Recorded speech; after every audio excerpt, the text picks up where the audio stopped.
All right. What is going on, ladies and gentlemen? We are live. I say we, myself and Final Boss, I will get his audio here in just a moment, are live, or there's a little bit of a delay on the stream that we are getting, but we are live broadcasting the Ocean Cup. I believe this is the quarter or semifinals. So I hope you guys are ready for some good competitive action. And my co-host, Mr. Final Boss himself. Boss, would you like to say a few words? Oh, hello. It's great to be here again. I'm coming in front of the Fleet Network battle. I'm just getting Yes. everything set up on my side, actually. And shout out to everyone who kind of got this organized. I would, maybe a little more communication, but I think we got it all worked out, and it should be some fun.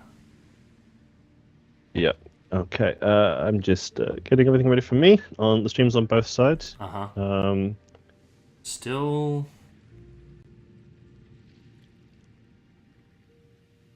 Still nothing. hello, everyone in the chat. Let me get.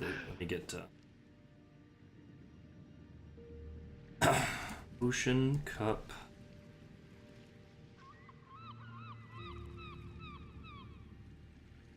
Is this the quarterfinals? Hold on one moment. I'm pulling the details up. Everything as we speak. Okay, it doesn't specify if this is the quarterfinals, but it's Shock and Awe versus Pain's Armada, who's going to be playing today, and it'll begin roughly in 7 minutes. Yes. 8 minutes. Well, they said there's a 10-minute delay, so we may have to wait an additional time for that to go live. If they're starting, hopefully they start it now, and then in their warm ups and stuff. But So we're going to be seeing Tier 7, and with the Fleet Network's rule set, they allowed 2 radars. So this kind of limits a lot of ship picks and ship potential. I do think we'll probably see Loyang. I've been seeing a lot of Witch to CEs.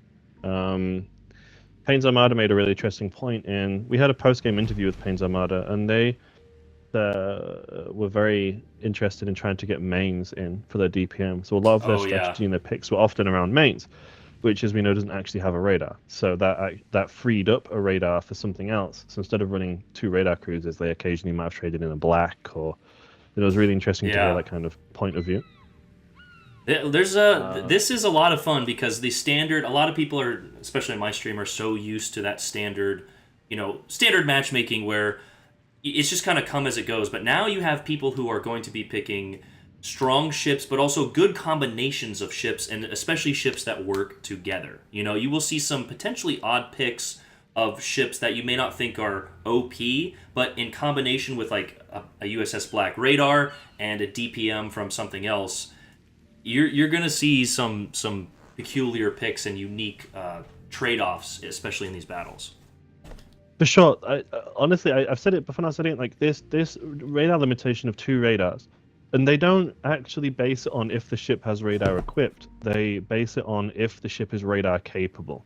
And if the ship is radar capable, you can only have that and one other radar capable ship. Mm-hmm. So a lot of these really strong, potent ships that are radar capable are often ruled out because they're already meeting the radar quota with 2 other desired ships, or they're trying to run some kind of synchronization. And this ultimately means that for destroyers, Hydro is often the game. So you see a lot of Lucian. Oh, Loyang, sorry. Lucian is the tier 8. I'm gonna make my camera a little bit smaller here. I've not seen a whole lot of Missouri. Surprisingly, you often see that the cruisers are accommodating the radars because they sail in near B, they anchor down near those objectives that have. Yeah. So if like any kind of island near B that has relatively good radar coverage across the 3 objectives, and they play quite a supportive role. Now, do we know the lineup of the maps, or is that user? No. Okay. That we'll see that as they go in. Okay. Predominantly, the biggest thing I think we're going to see in these battles is the importance of health, and how this is deemed as kind of like almost the currency of the battle. Every move, like when we say health, I don't mean individual ship health. I mean team health, the collective health of every ship on their team combined. Uh-huh. And you'll see when they're making moves or when they're pushing for an objective, how much health is this going to cost them? And this is something which was really interestingly visible in the game I was casting yesterday, I because heard you mention you that. could see Warfare at Sea Atlantic were focusing very predominantly on reserving health as much as possible for the late game. And they were considering this when they were pushing for the wider objectives, going, well, we'll send a destroyer in just to delay them, but we're not going to focus on actually trying to capture this because it's going to cost us so much health to secure it that we want to preserve that for later in the game. So it's a hugely different mentality to what you see in standard and the casual. I want to piggyback off of something and a comment I just saw. Jim, ramming in fleet battles in competitive games is a top tier strategy. I know we say that in standard, it's kind of like a low skill move, but a 100-point potential swing when you are low health, trading for the full health potential. A ram is a very, very viable strategy. If you've watched any of the, I forget what it's called, the King of the Sea tournaments for the PC, obviously is significantly different than our tournaments, but you will see a lot of rams, and especially towards the end or in certain situations that absolutely call for it, a ram is a massive swing in terms of points.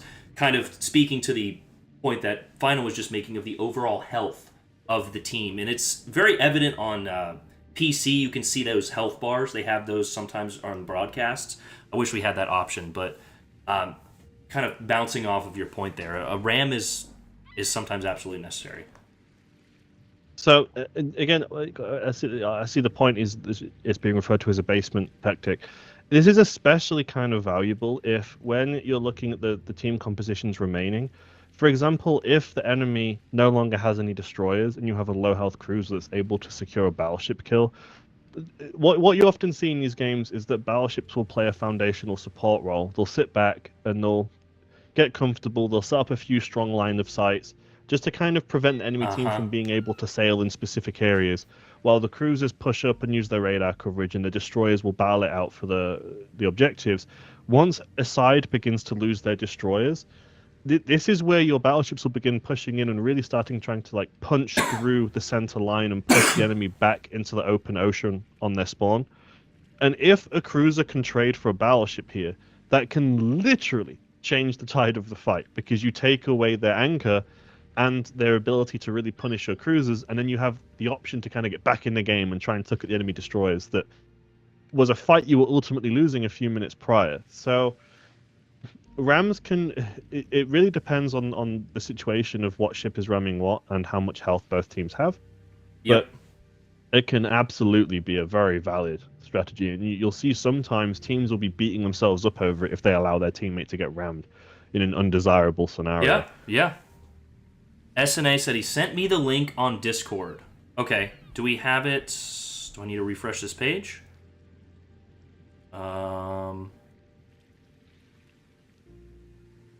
Also, welcome SNA, welcome Ronnie, welcome all of the viewers. We are watching, we're not exactly sure if this quarter or the semifinals, but we are watching Shock and Awe versus Pain. We're excited for some good fun.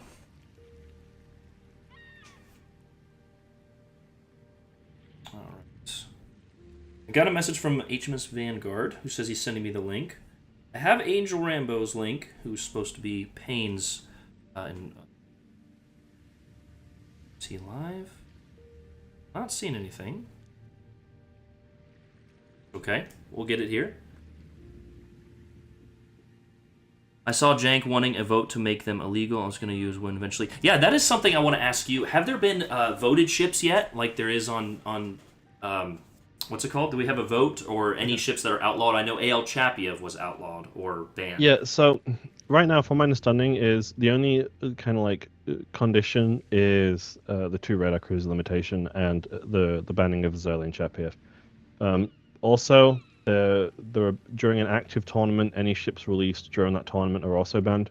Okay. Or during that update, at least. So, during when the Provincing campaign was active, the Provincing was banned from usage in the Fleet Network tournament. Yes. But from my understanding, this is not because the ship is too strong. It was just because they don't want to...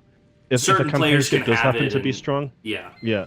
They don't want players to feel they need to have to whale the campaign to be able to be competitive. Obvious. Which is a completely fair and understandable stance. Mm-hmm. Yeah. Mm-hmm. All right, I'm going to tag everyone on my Discord. Boats, what's up, buddy? Also, guys, I will not be looking at comments that much during the battle. We're going to be focusing on the links, on the action, and kind of co-commentating here.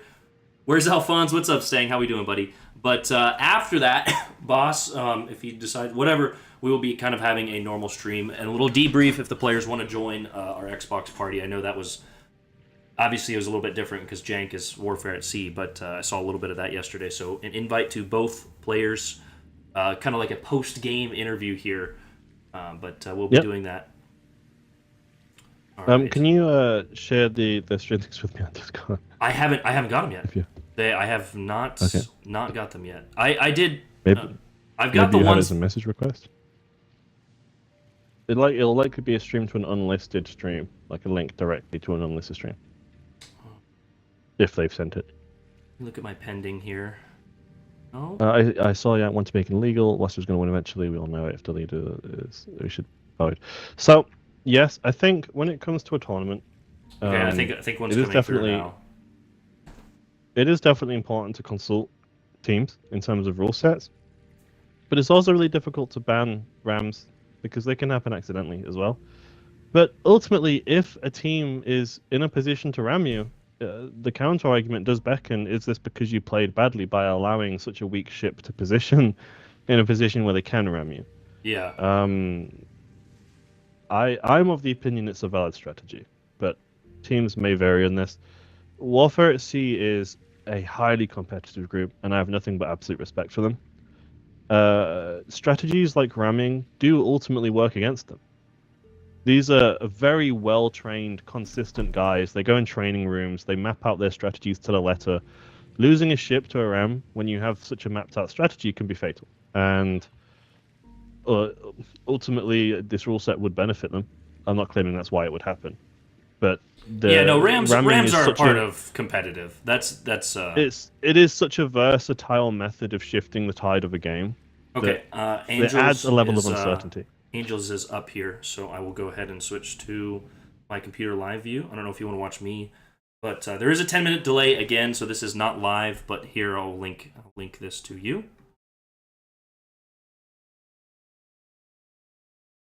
It is sent.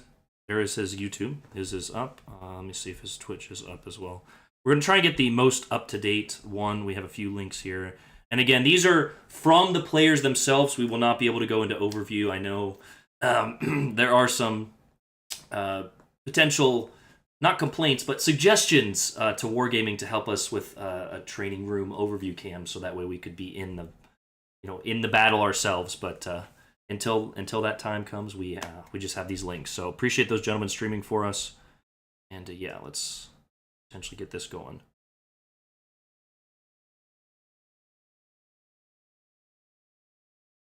Yeah, it says 401, but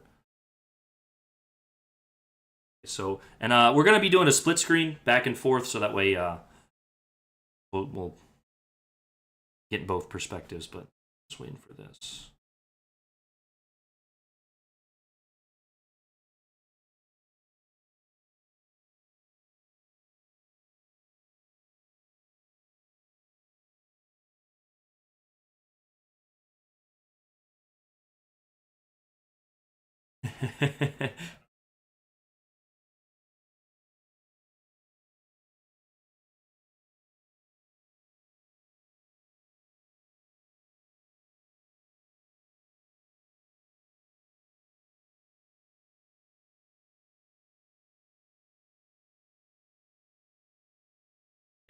Yeah. Yeah, also he's while boss is boss, we are while boss is boss, this is more so for tournament purposes. Feel free to ask questions. If he wants to answer them, that's on him, but we're going to be start in 3, 2, 1. Are we ready? Still nothing yet, but when we get there, we get there. Do you like that one? Yeah, I just wanted to make sure I wasn't, not that not that anyone really cares. I think all these messages are, safe for public eye, but I'm screen sharing and I don't want to accidentally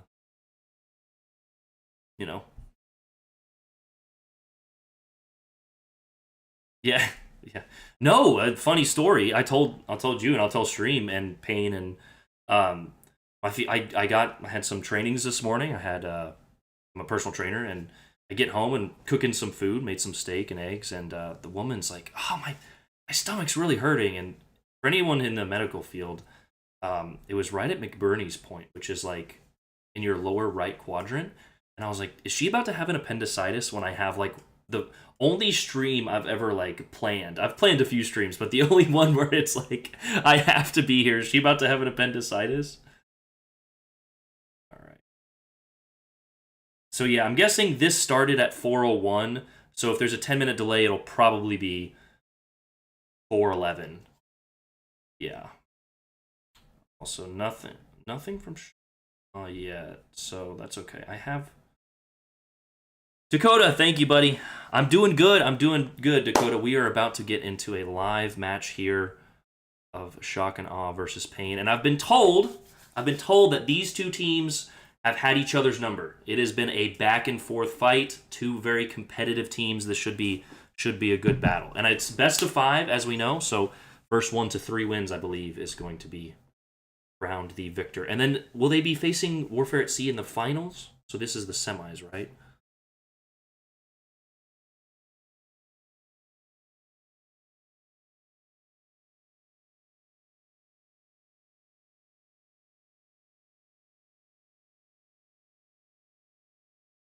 Yep.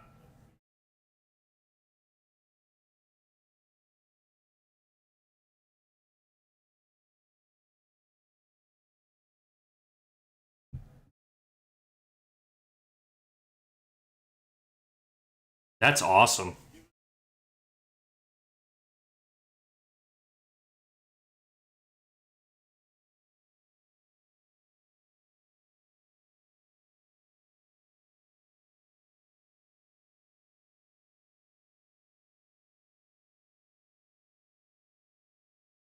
That's awesome. I've got 100 yen on Angel to carry the squad. Angel's a fantastic player. Listen, guys, you're going to see a lot of a lot of these are, and also it's not necessarily. I wanted to make this comment. I've been thinking of just adding this comment somewhere in there. And the reason I think, again, bouncing off of what you're saying, Warfare at Sea is so good.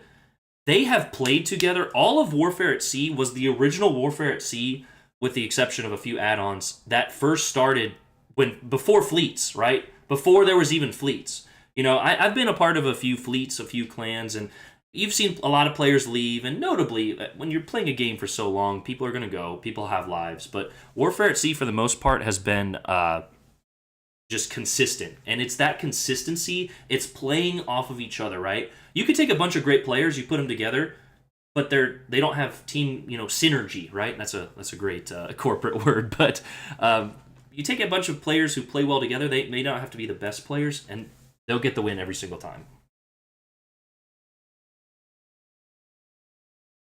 That's very true.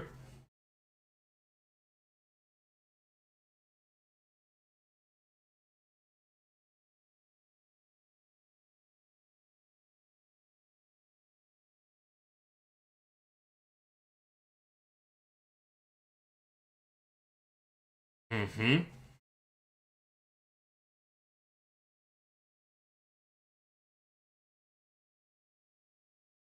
Yeah.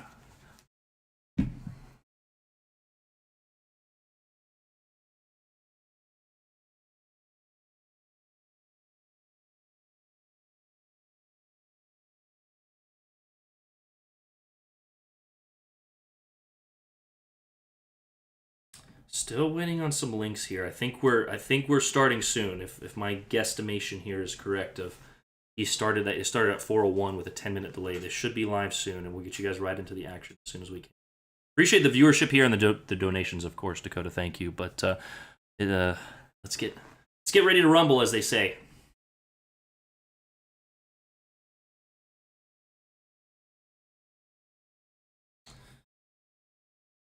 No.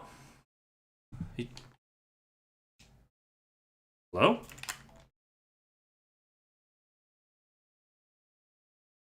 Hello. The donations, of course, Dakota. Thank you. Correct. He started that. It started at 4:01 with a 10-minute delay. This should be live soon, and we'll get you guys right into the end. What? How did that happen? No, you've been muted this whole time. No. Have you guys been able to hear him in the past?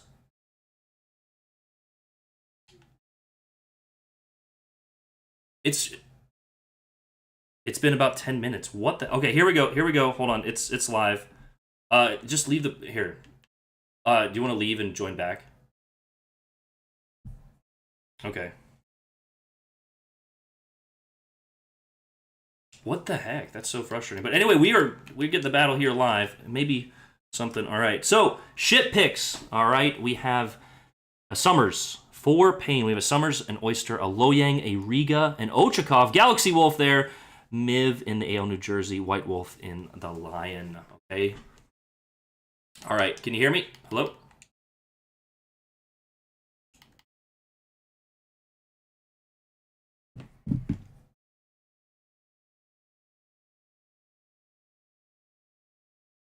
Boss, are you there? You with me? We're having some technical difficulties at the moment here, chat.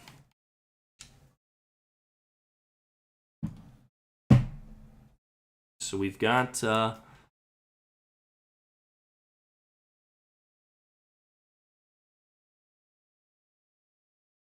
view from Pain side.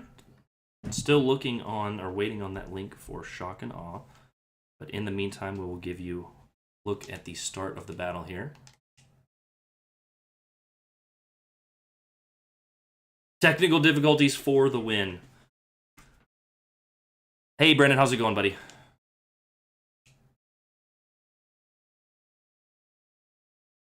All right, so on Shock and Aw's side, as I was saying, they've got, let's actually go back here and just watch this. They've got a Loyang, a USS Black, an Ochakov, a Bayard, a Charles Martel, a Hawk, and a Monarch. So they employed that destroyer radar strategy, okay?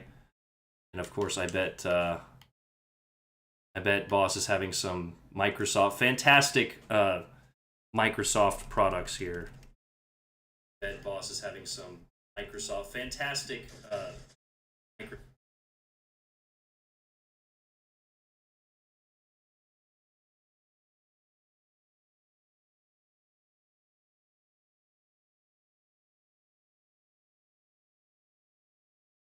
Okay. All right, so right away we've got Angel Rambo heading into the center cap with his Oyster Gotland. He has got Twist and Track. He is also located. He's throwing out some zoning torpedoes towards the middle here. I have a feeling that he's going to be playing this very cautious. Okay, they've got a radar heading into that center cap there. There you are. Can you hear me? Okay, they've got a radar heading into. Okay, yeah, that should work better. You got this live stream going here? Yep. All right. Let's see if we can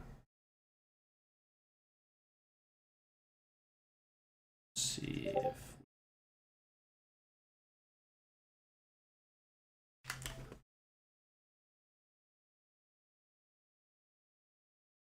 they. Can we hear Boss, guys? Let's see.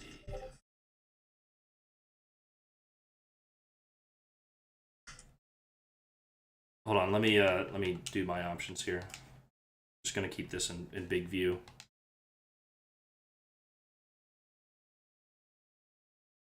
Technical difficulties.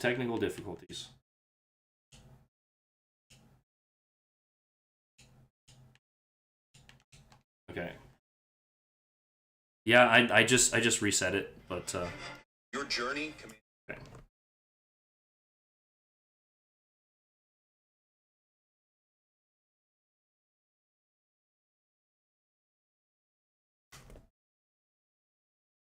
Yeah, I just reset it.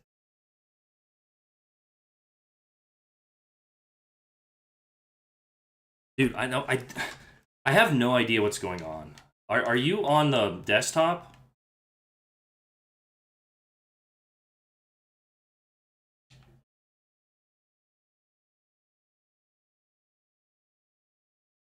Yeah, but it's not coming through the yeah.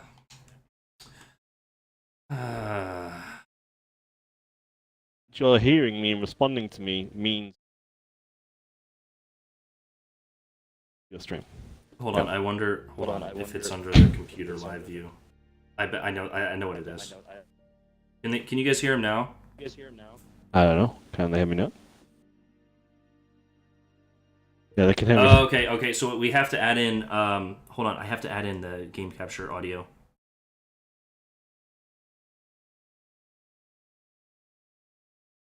Hold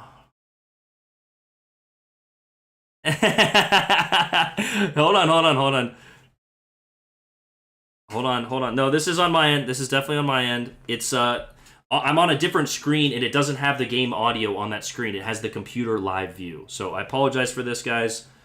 Technical difficulties on my end. Definitely my end. So Xbox view, we need video capture device. Okay, so this one, properties, game capture. All right, can they hold on. It's going to be an audio. Audio input capture. There we go. Hold on. Game capture. There we go. Okay, let me turn down this audio. Port sounds. General volume to 0. Here we go. Can we hear boss? Hopefully. Yeah. Did you ban your Xbox capture audio? Because that's what you're capturing my audio from, I believe. Echo. So they're hearing me from 2 different sources now. Okay. Boss?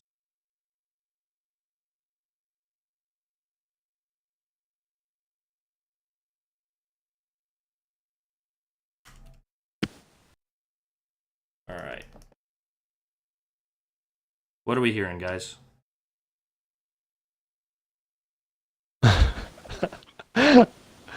There's 2 streams in a row, back to back, technical issues. I think it's me curse. It's the final boss curse. All right. So no, I should be able to. Can we hear it? We're good? Okay. Yeah, I think we're good. Okay, here we go. Sorry.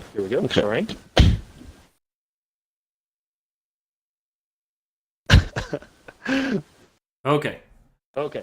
So, in the meantime, guys, Payne has managed to get the Bravo cap, while Shock and Awe has sent a Charles Martel into the Alpha cap. You can see a few cruisers out there wide. They have a very wide flank on that westerly flank. They actually have 2 ships out there, I believe, with some central control radar cruiser, or cruiser looks like it's in there between C.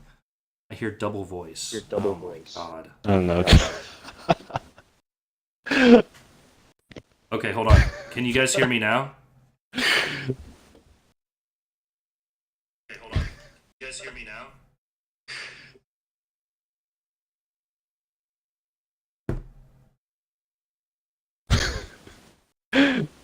I'm an idiot. You're an idiot.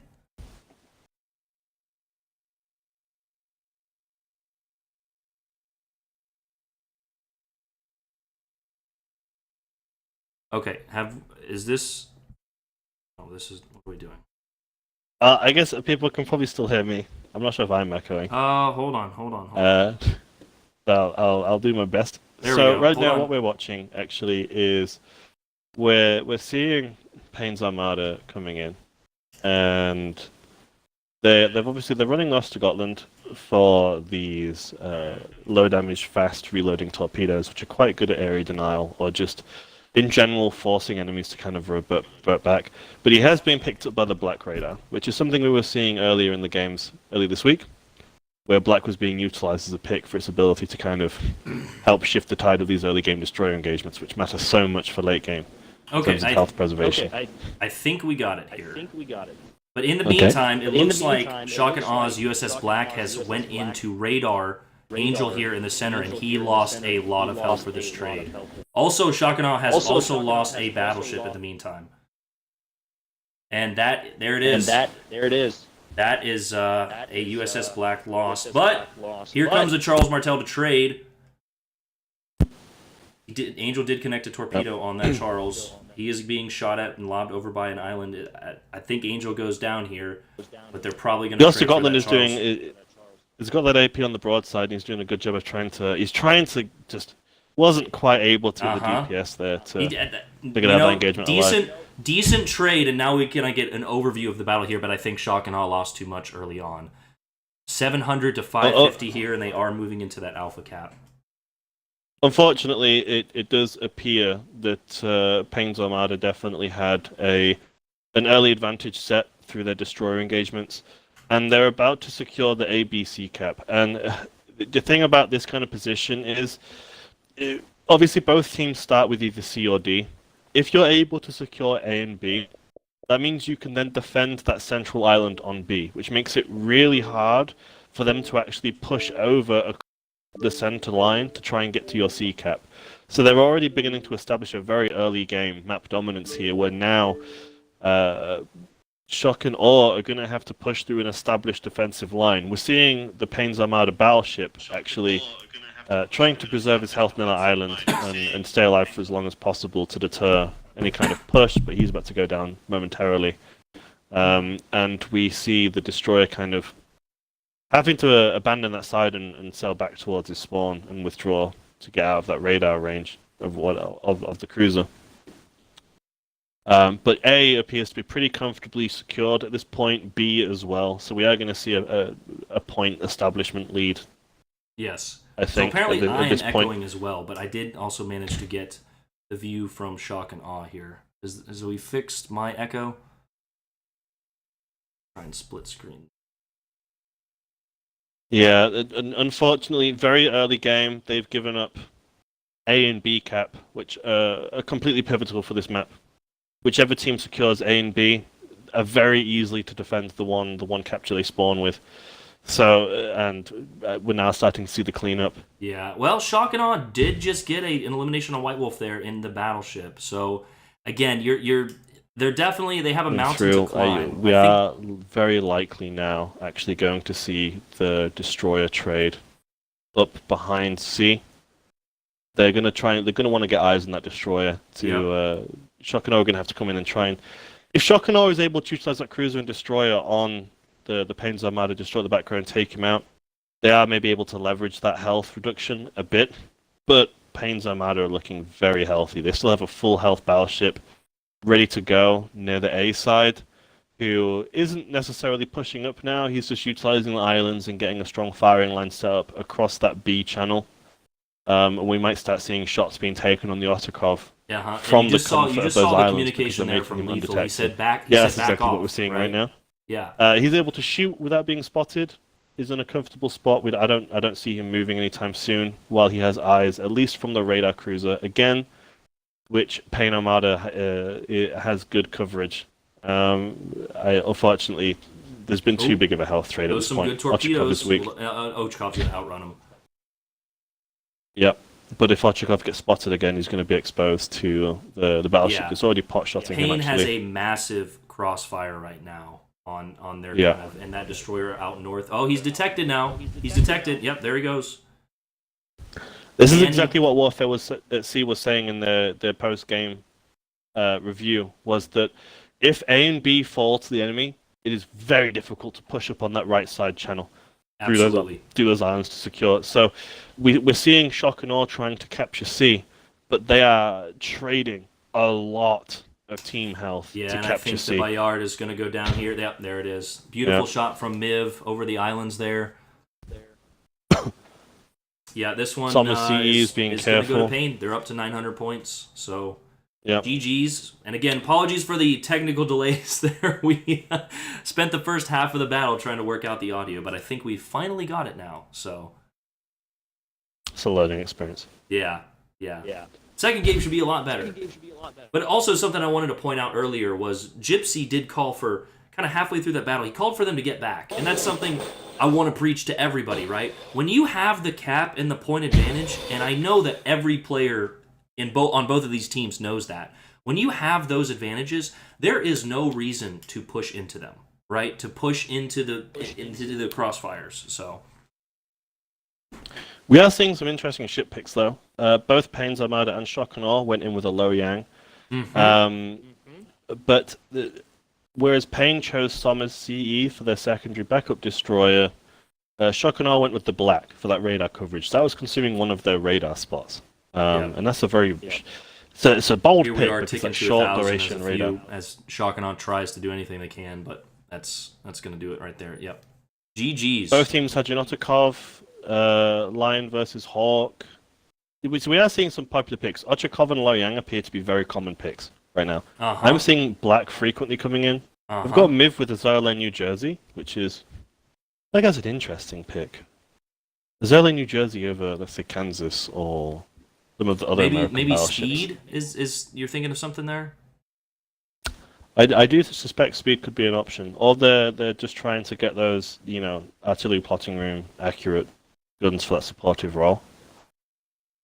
Okay, so chat, do we have everything taken care of here? I'm going to go back to this view. Do we have, or even this view? Do we have audios? Do we have audios kind of taken care of here? What I'm going to try and do, actually, is I'm going to try and leave our party chat on my console, and I'm going to try and join back on my PC so I can use the proper mic. And yeah, try audio. to do that now. That was on my end. I didn't have the audio coming through on that. Yeah, so yeah, go ahead. I'll invite you. That was my bad. Okay, we're good. All right. Thank you, guys. Thank you. Okay, so the game audio menacing is going to be coming. I don't know if we'll be able to get game audio, but that would be coming through. I can try and add in the laptop to pick it up from this mic, but that just probably wouldn't be the best way to do that. But here, I want to... Well, I don't know if I want to show while they're picking up stuff, but I guess it's if this is live here. Nope. Can he not? There we go. You back?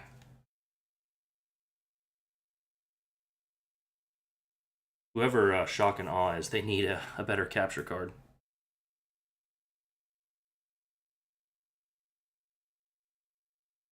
Yeah, PG, I'm definitely not the most... You would have got through it a lot better than I did, but that's all right.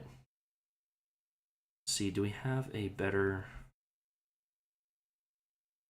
view here on Twitch? Or I doubt it. It's only 720.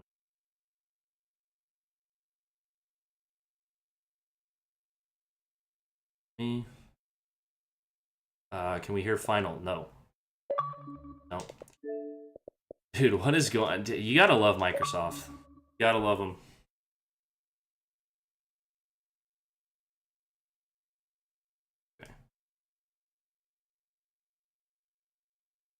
Okay, so here we go. They have the second battle. Here we are on Tears of the Desert. Is it not working? I'm unable to get it working. I don't. Okay. Obviously, we're live. I don't have time to troubleshoot. When I left it, it's changed some kind of setting that's not going to work. So we're gonna stick with what we know here. It just means all right. Game audio. All right. So we've got the Chat. Let me know if this game audio is acceptable. Okay. But yeah, here we go. Second game. Let me just rewind just a little. Yeah. Okay. So let's pause actually this on the teams lineup here. Hold it up just so we can get that, and then we'll go live. Okay, so they have a Lo Yang, Oyster for Pain, a Summers, 3 destroyers, Ochakov, Riga, Lion, and AL New Jersey. So very similar lineup to before. Shock and Awe that has a Lo Yang, a GJ. That's an interesting pick. A Summers, an Ochakov, an Albemarle, a Hawk, and a Monarch. I do definitely think Riga is the more competitive pick over Albemarle. And we're seeing a lot of Monarch. I assume it's because of the health. The ability to kind of keep that health up. Yeah. Hawk is less armored but fast, so that's an aggressive playstyle ship. Yeah, I think the Marker is an interesting pick. Yeah, it's kind of it's half of a cruiser, right? You get that strong AP and a little bit of that added health as well as great concealment. And concealment is something that potentially could be why you're getting a few of those British cruisers as well as that concealment to get into locations. So yeah. We're seeing a really, really aggressive movement off the gate. You have the Ostrogotland getting tucked in there to get that spotting in. Mm-hmm. Whereas we are starting to see these. I think this is where the early New Jersey is coming into play. We're seeing it sitting back there. It's not really trying to do anything miraculous early game. Yep. It's not trying Let's to get go us ahead hooked. and It's not- switch to Payne's view and see. Did they update the stream here? So we can try to get both. Yeah, here we go. So we have Payne's view. Looks like their capture card is not quite the best quality, but we're going to see, again, a little bit of their location as well to try to give you guys like a split screen, okay? So Ronnie is moving out here over here in the Hawk, okay, over to that C flank. And it kind of looks like they've almost, mirrored each other on the opposite sides. Shock and Awe has a strong presence on Alpha Cap, and Payne has or vice versa, on C side here, and Payne has a good one on the Alpha. I don't have the stream for the Shock and Awe side, but I can see it through yours. I imagine with a very slight delay. Yeah, that's just totally a fine. touch delay. Yeah, so we're seeing kind of, it looks like whereas Payne is trying to focus on It looks like there's a delay on that, so keep that in mind. Yeah, hold on one moment. Yeah, I have not been provided links to both perspectives here. Okay, I'll translate it to you, but I'm just going to stick to Payne. We have to apologize to everyone watching. This was of a very short notice nature, where we were kind of left to figure out and fend for ourselves on what's happening. Yeah. Some misplanning. I'll take a little bit of that responsibility. I should have had this set up before, but you live and you learn, so. We've seen Angel Rambo perspective here. He's playing. He really wants to get in there and contest the A cap to stop Shock and Awe gaining a point lead here. Shock and Awe have been very aggressive on their caps. Yep, they have double cap. They have a massive cap advantage right now. Very quickly in. So if Payne don't want to lose the point race, they're going to have to get in there and at least contest to avoid. But this Ostergotland is being a bit careful. I imagine there's something scary on the other side that he spotted. Again, I can't see. I don't have the perspective.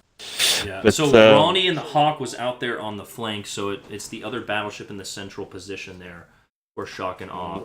They have a destroyer, Mexican standoff without the third person there at Bravo. That island there at the Bravo cap is, you will see so many players utilizing that island. They're both safe. However, it looks like both are on. Well, I don't know about the Payne side, but I know that the Shock and Awe is on the hydro of SIP, I believe, there, and that is why he is detected. So if they have some crossfires, they could potentially take some health off of him.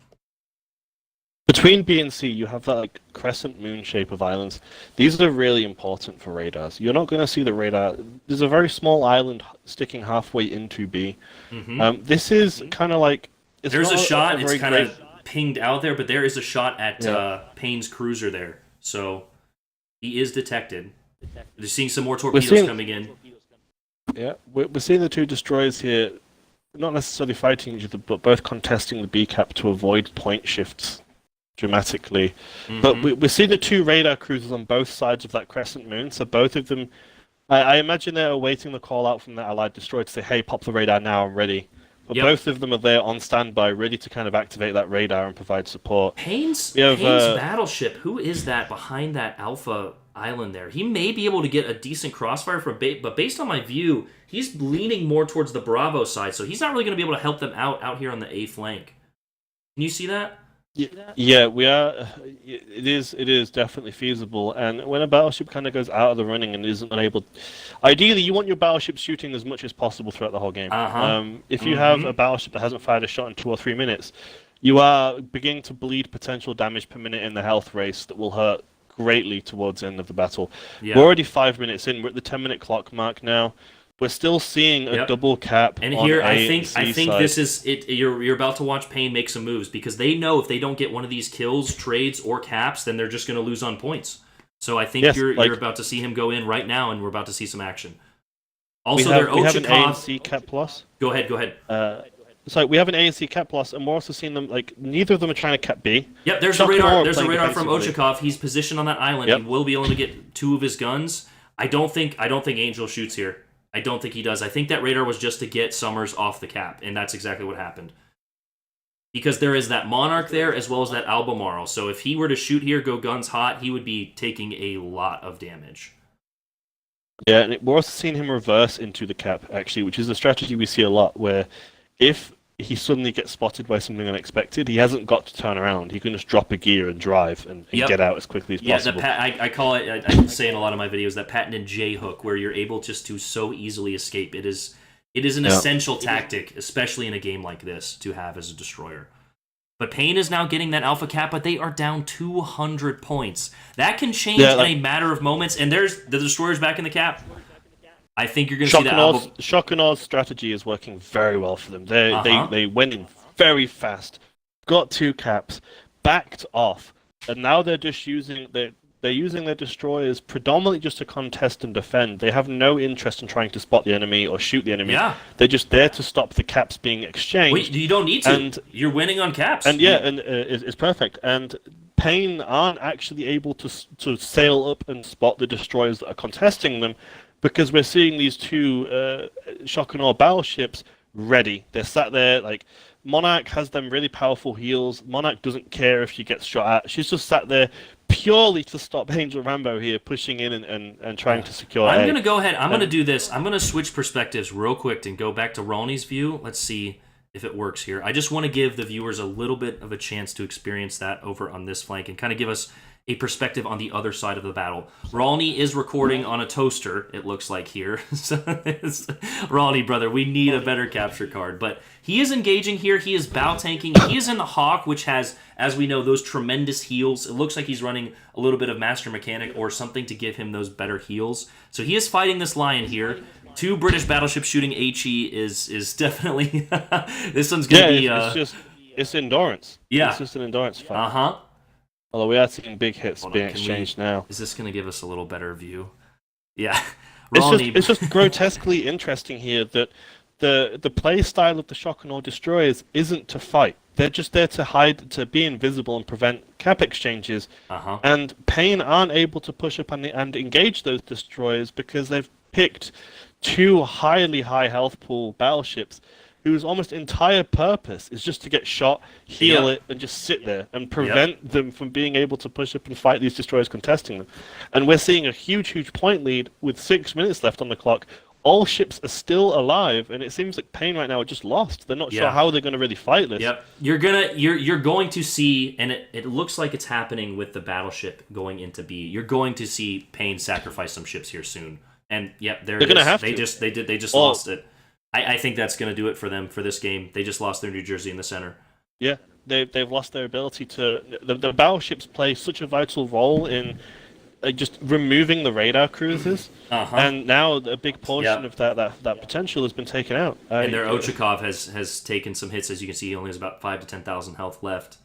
So I think this is genuinely one of the best plays I've seen from the Fleet Network. Yep. I'm very impressed with Shock and Aw's composition here. Like, we were looking at their ships thinking, man, these are some weird choices, but we can absolutely see the strengths of their choices coming out now. This was calculated. These picks were made specifically to play this play, and it is paying off huge for them. Yep, absolutely. And I want to compliment Shock and Awe Summers here. He knows he probably loses a gunfight with an Oyster Gotland and a Ochakov over there, and he has played. It is now 10 minutes later, and Angel and Pain are just getting the cap. Although those are some good zoning torps, he is now spotted. This could be huge. Is he going to accelerate out of it? Those are fast. Yeah, he catches them. Low damage. Still has a good portion of his health. Can Angel trade though? Can Angel get that lucky RNG fire? However, now he has to play more defensively throughout the remainder of the battle because, especially in a gunboat fight now, he will not win that. Yep. This is shifted A in Pain's favor because now Östergötland can go back to his side and do exactly what they were doing. He can just sit there, contest, play defensive, and he still has that radar cruiser behind the island on his side to play supportive. So if he's able to bait them towards his own spawn, he has that DPM advantage. Although I'm not sure 4 minutes is long enough to play defensively here with points. There's not enough time. Also, guys, they're going to have to kill a few more ships. Talking about the quality, I am only able to get the quality that these streams provide, and right now I only have 720. So we do apologize for that. We are working on better options to get you guys better quality, but that is what we're dealing with right now. So, and also bouncing exactly what you said, Pain is going to have to get some kills. They're going to have to get some trades in order to bring these points back because 4 minutes is not enough time to bring back that onslaught, especially now that Shock and Awe is contesting and they have not gained the C cap. Like, yes, he injured Summers and greatly like crippled its ability to continue to contest that cap, but he's still alive. And you only need 1 HP to be able to shoot your guns, or to launch torpedoes, or to contest, which is exactly what he's doing. This Summers has no intention on fighting here. We've seen it throughout the whole battle. There's a torpedo. His only There's another is one. another. Think but it was again, on Albemarle? maybe, but ultimately health is not important for Shock and Awe. Yeah. The strategy here is remain hidden and just be an annoyance, prevent the cap. Yeah, And just spam again, defense. Mm-hmm. And we're now seeing him recapture A, and even the fact that he's just in there is preventing A. There's the radar from the Albu. That HE is going to hurt if he connects it. Yep. RNG. And they're now losing both objectives again, which is further feeding into the point loss. I think we're going to see game here. At this point, with this point lead that they have, if they wanted to, they could just send a DD to the far corner of the map and hide, and they're probably going to secure the win here. Yep. Pain played far too passively here, and we're just ultimately not able to They're all break taking the through caps this. back now. Yep. Yeah, this. I don't even know how to phrase the strategy Shock and Awe did here. It was a concealment play. Yep. It was a competitive concealment play. Yeah, and there's the trades. The battleships had to make some plays, and unfortunately, when They you have lose to caps push in a now, position, and it's over. So, Shock and Awe, we've got a tie, ladies and gentlemen. I don't want to say that. You never know till the fat lady sings, but it looks like this second game is going to go to Shock and Awe. And I saw in the comments a lot of people were questioning their picks, but guys, it looks like they're going to come out victorious on this one. Yeah. You know, like I said earlier, like at the beginning of this, sometimes you're going to see those ships which you would never think would be the right choice for competitive, and it ends up being the right choice. I find it amazing that in every battle I've seen so far on the Fleet Network, you've seen these tremendous destroyer trades a minute or two into the battle, and all these guns are firing off. But it seems like right off the gate, from the moment the battle started, Shock and Awe just had absolutely no intention on fighting with their destroyers. And it's weird to see Destroyer be played this way, where it's not being used to spot, really. It's not being used to fight. It's just, they've max spec'd into concealment. They're putting it in a cap and going, you can't have this. You know, this is our points. And the only reason they were able to do this is because they were in the objectives faster than Pain, and they played more aggressively at the start.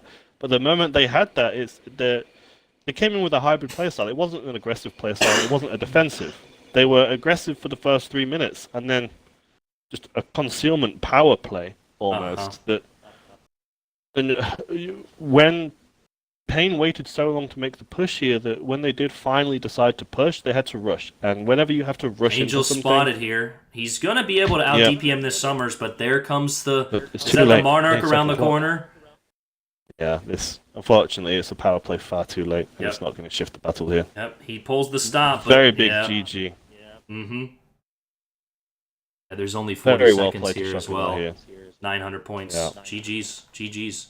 Best of 5, Ghetto. Best of 5. So, looks like no, they could still win. They could still, someone could pull the next 2, but we've got some competition, boys.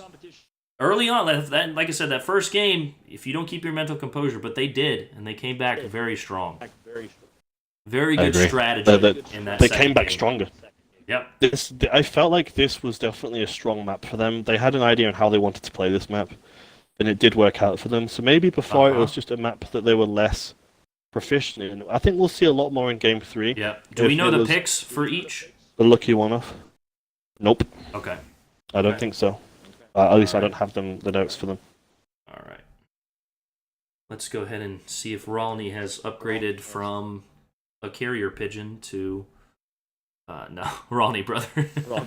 Great strategy from Shock and Awe, though. Like that was actually one of like the biggest 300 IQ strategies I've seen in a while. Yeah. That was crazy. GG's, gentlemen. GG's. So we're going to Game 3. We're going to Game 3.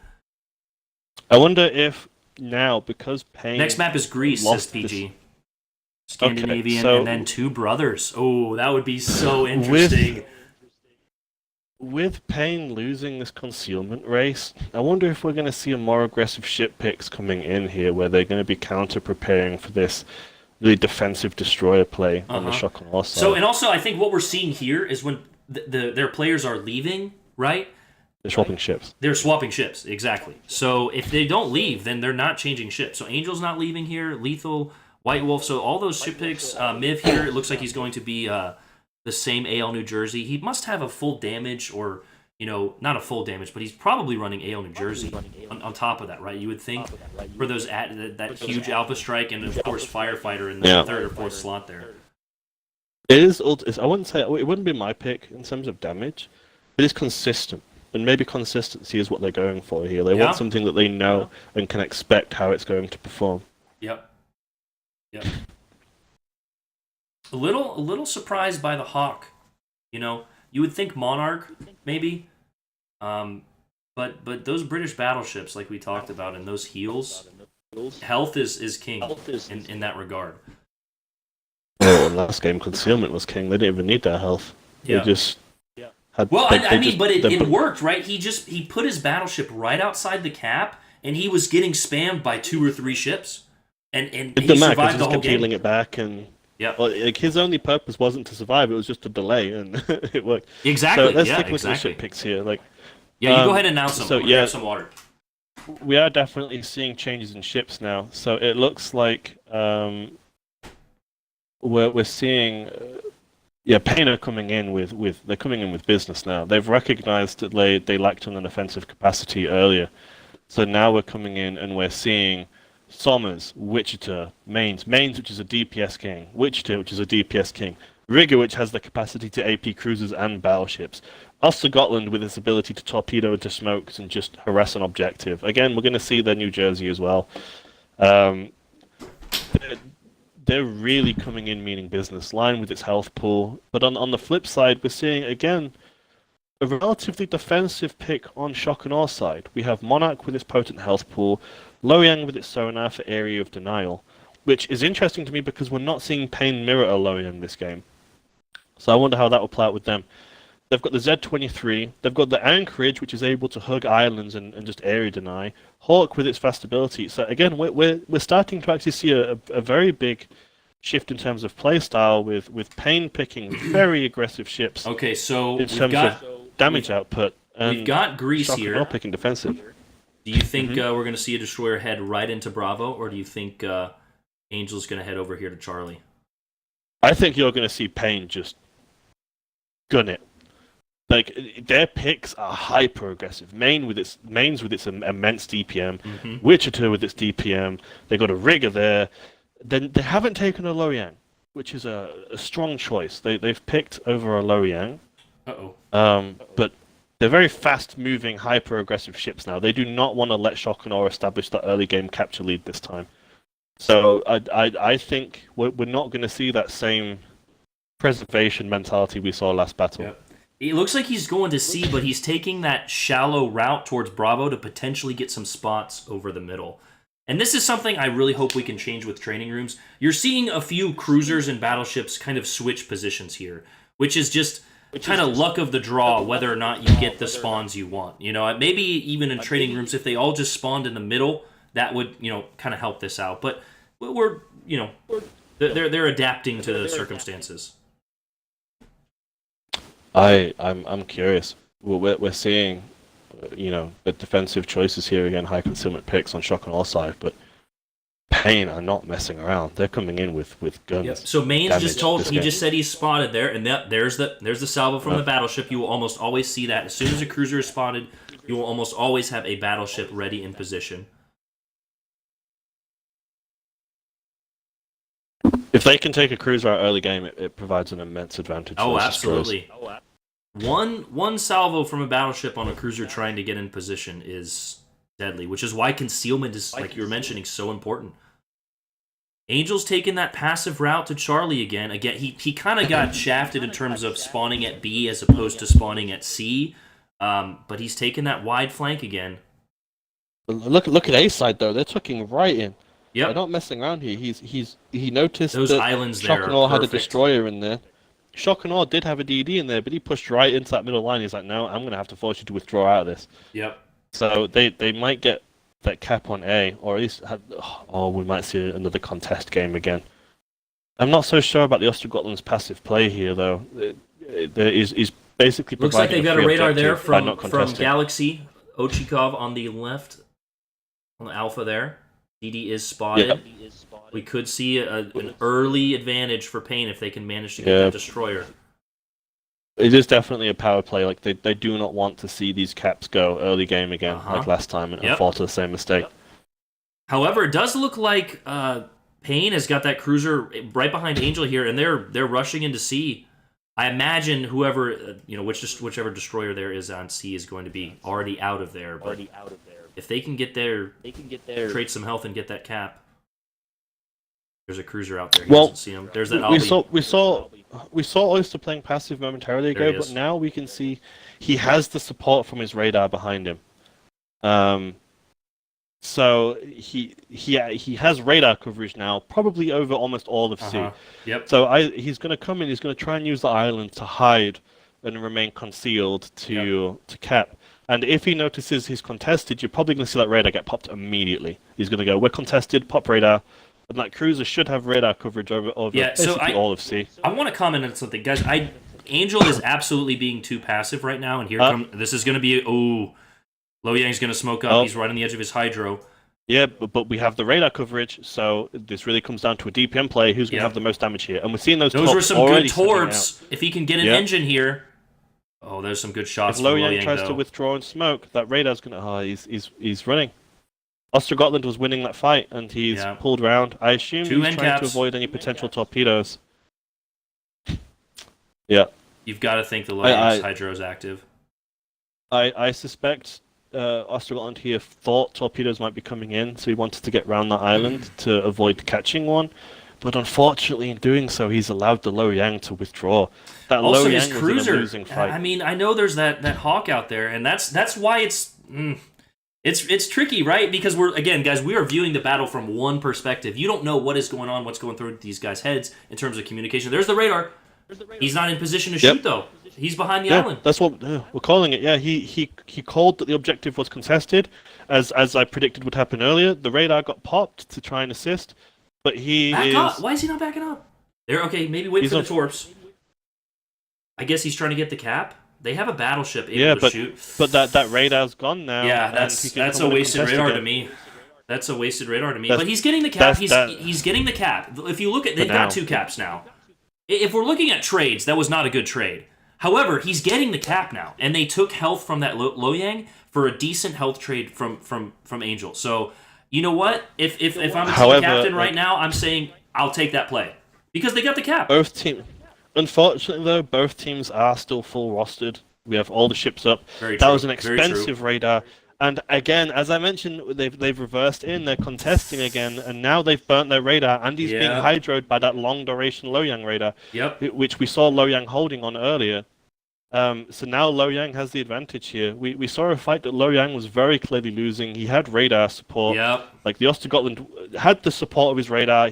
If he would have pushed that, he might have been able to rule the Lo Yang out.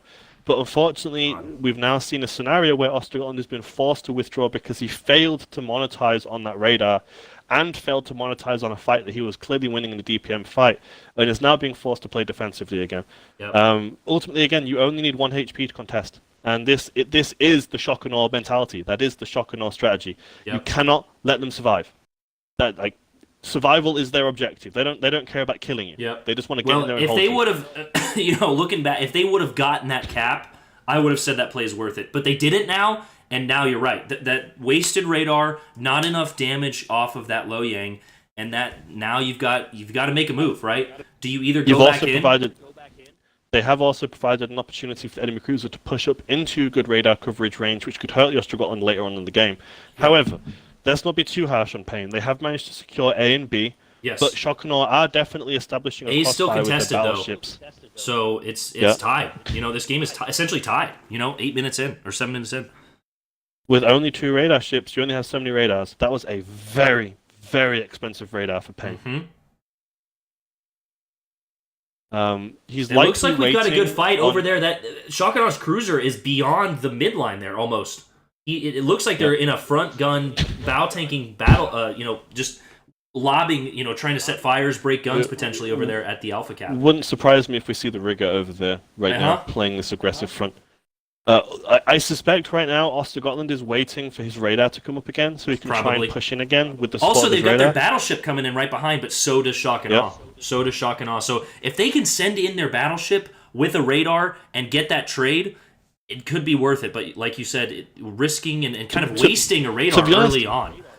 Actually, at this point, I'm not sure if Ostergotland is even playing wrong. He might be playing the right thing here because they still have A and B. He doesn't actually have to risk spending his health here defending C. Because they already have a double cap, they have that point lead. They're not losing any ships right now. Well, we So don't. him You're, just you're, being there is- you're right, but what if they lose that cruiser at A? We don't know what's That- going that- on over there. So yes, that your will definitely assessment's hurt, for correct, sure. but from what I can see here, the Ostergotland doesn't really have to waste any health trying to fight C. And just by being there, his here presence let's being there, and go ahead and get a the toaster view from Rolney here.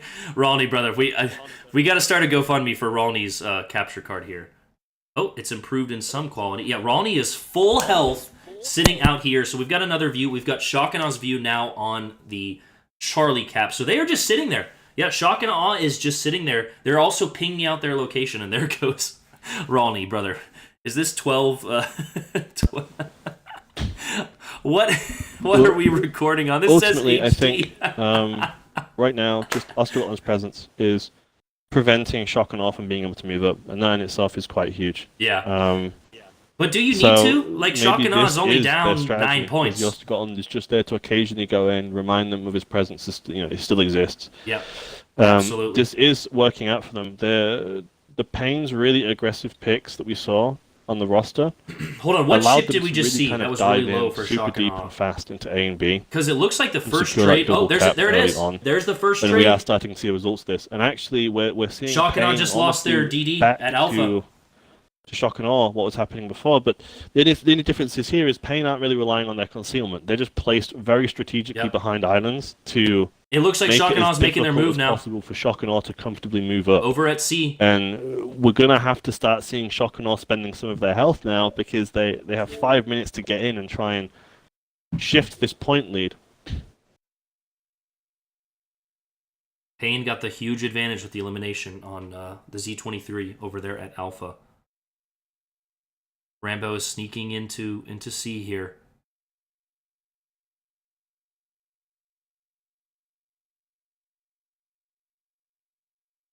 Oh, he connected a torpedo in the smoke there.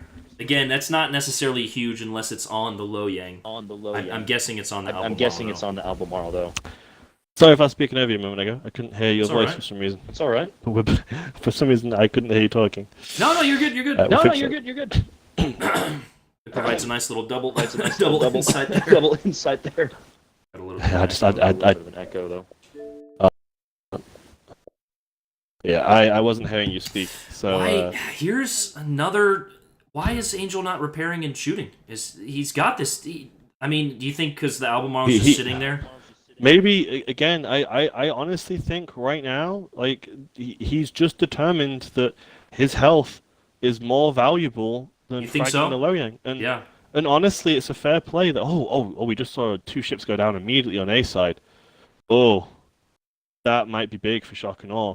Like Ostergotland's retaining health for late game would have been a smart decision if they were able to continue to hold B and A. But if Yeah. we see A switch sides right now, all of this health retention is going to be very for- difficult to yeah. monopolize on with only 3 minutes on the clock. Yep. Shock and Awe might have just They're shifted too- this in their you know, favor now. if I question putting 2 ships in the same square on that corner. It made sense earlier, but you have to reposition now, especially since Shock and Awe has repositioned. Payne still has the massive advantage, but if they can get those caps, like you mentioned, it's going to be very difficult for. He does have a huge health lead, so he can win the gunboat fight. But right now, like, he doesn't want to die. If he dies, they're going to lose points, and they have a point lead. And I think Payne right now are gambling on winning on point lead right now. Yeah. So he's playing Yeah. defensive. He's focusing, surviving, and keeping health, which, to be honest, right now I do think is the correct play. I Yep. think keep your health, keep yourself gunboat ready, and if you have to make a last-minute decision to push in, cap or frag that Low Yang, he absolutely can. Low Yang's already burnt his sonars, I believe, or maybe has one left. I'm not so sure about having that cruiser and battleship behind that one island on the seaside, though, because you're limiting the potential firing lines I think of the that's probably battleship. why he didn't shoot, is because he didn't have support. If he would have shot there, Shock and Awe would have probably eliminated him. And And, you know, and they could neither have traded the of the Lo ships have a Yang. firing line there. Yeah. Yeah. But if then he again, would have shot there, he probably gets the Lo Yang, but he also probably gets eliminated himself, and he knows that his However, ships don't have an angle on shooting it, or should trying to either trade their anything. cruiser or their battleship leave the island and die, they're going to lose points, which will hurt their point lead, which is what they're trying to win on right now. Yeah. They are probably focusing on just keeping everyone alive. We are going to see we just saw the Lo Yang go down on B now. So Yep. Good Angel trade. That Rambo was a staying beautiful alive, he shot. was I think paid that off. was from the battleship over there at Charlie that sent the salvo over. So they did lose their mains there in the center. like right now, the Ostrogothland is absolutely playing correct. He's keeping himself and he's staying alive. They have the point lead. They don't want to lose the points. We just saw the Lo Yang that was chasing him go down in B, so now they have the ability just to sit there and stay alive. Uh-huh. Yeah, we gave Angel Rambo a lot of criticism earlier, but right now, actually reviewing what's happened in this game, everything he's done adheres to the strategy we're seeing right now. Yeah. The playstyle we're seeing at this time is beginning to show itself a lot more clearly of what's happening, and everything he's done up until now, from start to finish, has been health preservation. Mhm. And given they've had both double caps, he hasn't actually had to get C. A and B was their team's priority very clearly from the beginning, Yep. and C was just he was just there to make it difficult for them, not to actually It's a die decent or risk torpedo anything. on Hawk there. Also something, and I think I mentioned this, but Angel, like I said, he spawned at Bravo, right? He wasn't able to get directly into C, so some people were critical of him not playing super aggressive into Charlie, but you don't know if Shock and Aw's destroyer was able to get into C quicker, right? That spawn point of him in the center kind of dictates whether or not you can play that initial cap game super aggressive or whether or not you had to play passive. And I think he played it correctly from the start. I do as well, because he has to sail the long way around to get behind the island, which is the one sticking into C to get the kind of stealth cap. Honestly, Ostrogothland's ability to retain health, and if you think about this logically, 10 seconds now. both- Payne has got this one. both And their there's Lo elimination. Yang- Yep. both their Lo Yang and their cruiser sat up in the sea trying to kill him for 10 minutes. Ostrogothland managed to keep their focus on him for 10 minutes. Meanwhile, they had A and B double capped gathering points. That was actually a pretty big brain play we saw from Ostrogothland there.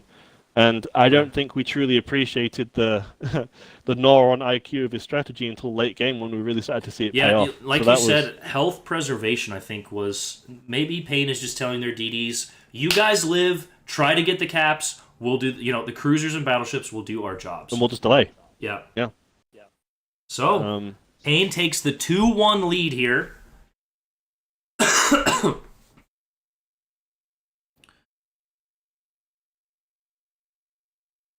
I do think that was a wasted radar. I do think that was an expensive radar that wasn't necessary. Hawkinson, where he failed to didn't, though. capitalize on it by sinking the Lo Yang. But he was able to push the Lo Yang back out the cap and continue to delay. And he was still able to leave that fight with 3/4 of his health. Yeah. And here's the thing about DD versus DD fights. Even if you win the fight, you're going to come out of it with not enough health to fight another DD versus DD fight. Like, both people lose. Like, I feel like there's almost never a real winner in a gunboat versus gunboat battle. Unless you're able to blind torp and they catch a torp. But even if you do win that fight, you're coming out on a loss because you have no health to do anything for the rest of the fight. Yep. So he was able to still chunk some health off the Lo Yang. Nothing major significant, but enough to force the Lo Yang defensively. So here we go. Okay, again, we're seeing very intelligence-focused destroyer pick, Lo Yang Black. We're continuing with the Monarch. Merker is... I see a lot of Merker picks, and I don't understand Merker. It is a very strange choice. Monty, you're absolutely correct, and I also want to point out as well, we're viewing this from Angel's perspective only, so it looks like if it sounds like we're criticizing him or talking, this is the only perspective we can view at this point in time. And to his credit, like people were saying he was playing way too passive early, I don't think he was, right? It worked to strategy. He played that really well. And also, you guys, Especially in late game. competitive, Like- it's sometimes simple. Get the cap and live is your only objective, right? It's not torpedo, it's not damage, it's not trade. But here we go for game 4. Like, just the fact he even came out of a destroyer gunboat battle with more than did half we- of his health was Did a we win. mistake Greece here? I don't think this is supposed to be Greece. Yeah, I think this is going to be a mistake. I think they're just going to end this match. So, and again, this is like what I talk about in my videos for like strategy and things. You don't know what the communication and what they're talking about on their team, right? If they're telling him like, "Hey, Angel, you play passive because we're playing super aggressive on the left," we don't know any of that, right? We have no idea on their comms. So, quick question: why did Angel shoot torpedoes ahead of a beached cruiser? So, ultimately, Angel has fast reloading torpedoes. He's just able, like, when you're playing off Scotland, the moment they're reloaded, ideally you just want to put them out because then they Hold on. reload again and again. No, I know exactly what he beached, right? Is that the moment you're talking about? I'm not entirely sure. I just know. So I know Oscar exactly torpedoes what in you're the water. talking about. The Albemarle beached and Angel put them. He instantly threw them behind him. And if you actually go back and watch it, they ended up being short. That was almost a near, if he would have put them just a second further back, because he knows as soon as that Albemarle beaches, he's going to back up, right? In most cases, he's going to back up, and that's going to cause him, that line to end up correct, and he actually missed them short in front of his bow. So that's why he shot those torpedoes behind him. We definitely saw some good and bad plays there, but ultimately the good plays outweighed the bad. We saw a failure to capitalize on the Loyang that was completely exposed, both before and after the radar. But ultimately, even though I feel like he kind of threw the ball here, he definitely was able to come out there with enough health to continue really playing his role. And given the rest of the team had A and B locked down so well, him staying alive, I think, was actually more valuable than him fragging the Loyang. So it worked out in the end. And towards the end of the battle, he was playing his role great. All right, so he here we was go. Spotting, which was important, among other things. We've got Scandinavia. Shock and Awe is back with a Bayard. Going to be some open water kiting here. Also, Hawkinson, the reason we don't have a second perspective, or the reason I'm not going to it as much, is because Rolney is recording on a toaster. You can see every time he moves here, the pixelation is truly awful. So like we talked about earlier, we're trying to get better quality, but this is the only thing we've been provided with at the moment. With that black, I think this might hurt them a little bit. I guess maybe not. There's not many opportune places for a radar cruiser to sit on this map. So maybe the destroyer radar means they can get in a cap and pop it with good coverage. But I do suspect we might see a radar cruiser kind of sit behind that big island on A side. And maybe I would like to see maybe you'll see a radar on the right-hand side of the island near D. But the problem with that location is you then can't shoot at anything, basically. Scandinavia, to the left of this you. is... I'm interested to see how each team plays this one. Because there is a lot of open water in the center of this map. I think good radar cruiser coverage will have a big impact here.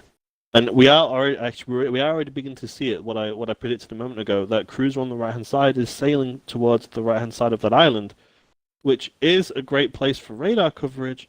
But if there are any easy shots on anything near A or B, that cruiser will be unable to get shots out on those targets. Yeah. So it's a location that definitely comes at a price. And then we're seeing the other two cruisers utilizing those islands near A on A side. Which will again limit the B side amount of shots they can take. I think we'll probably see the battleship sit there. If I was playing a battleship, that'd be where I'd be right now. Zoning I'm curious torpedoes how away. well. Shock and Awe Shock and already Awe in following Delta. Their trademark here, get in early, cap it, play defensively. They're already in D. And A now. Yep, right off the bat, double cap. This is where they keep picking But destroyers that are quite fast. And this is where it's paying off. We for don't them. know where they spawned. They also have 3 of them. Angel again spawned in the center. So he has to... there's nothing else he can do except for see what they're going to do and play this slow. He's also pushing into what is effectively an already defensed perimeter. Shock Yes. and Awe have already had an Yep. opportunity to get their DD in, get it in somewhere comfortable where it's protected, get their radar cruiser into position. So by the time Those are some good zoning by torps. the time Ostergotland gets in there, he's already pushing into an area that's had 2 or 3 minutes to prepare exactly to deter that that push. So- I think A is being double capped, or is D being contested? Maybe D's just being contested. That was D is being a contested right that was now. a pretty quick cap there on A. So Shock and Awe again going with their cap early and defend strategy. But there's not much Rambo can do. Like when the enemy has a chance to get defensives built, Yeah. you then have to push through those defenses. And as we're seeing, his 2 allied cruisers are utilizing the island in the Ooh. back. There is a radar from Ochakov. Was that? Do you think he finger bubbed that one? He's so far back there. Maybe, or they're just trying to push him out the caps. They can try and Yeah, get there him it is. and He contest picked him it. up. He did pick him up on the far north side there. JG. Okay, so that is intelligence data. So not a complete waste of a radar. Also, it looks like Gypsy radared on the opposite side, but Pain, or Shock and Awe rather, did get Delta. So early advantages for Shock and Awe.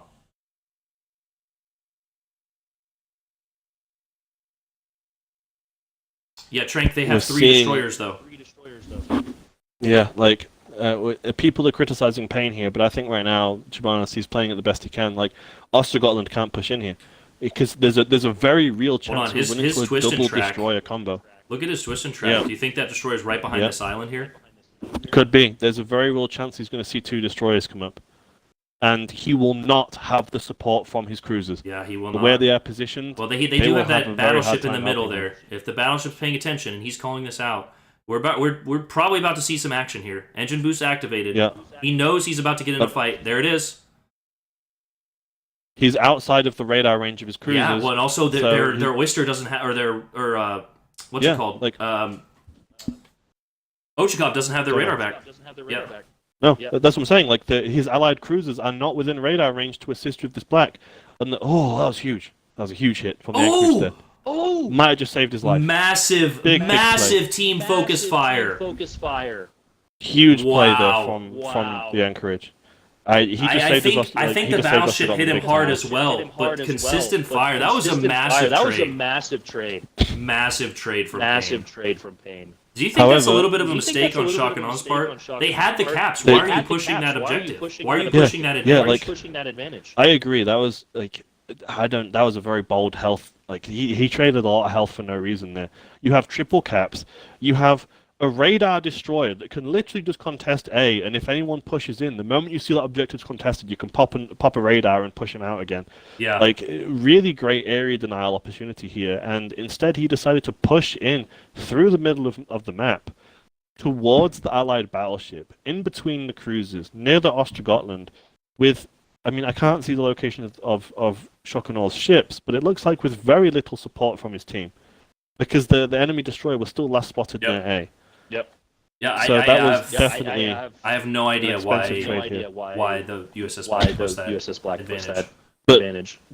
That's ultimately one of their big AoE denial radars gone.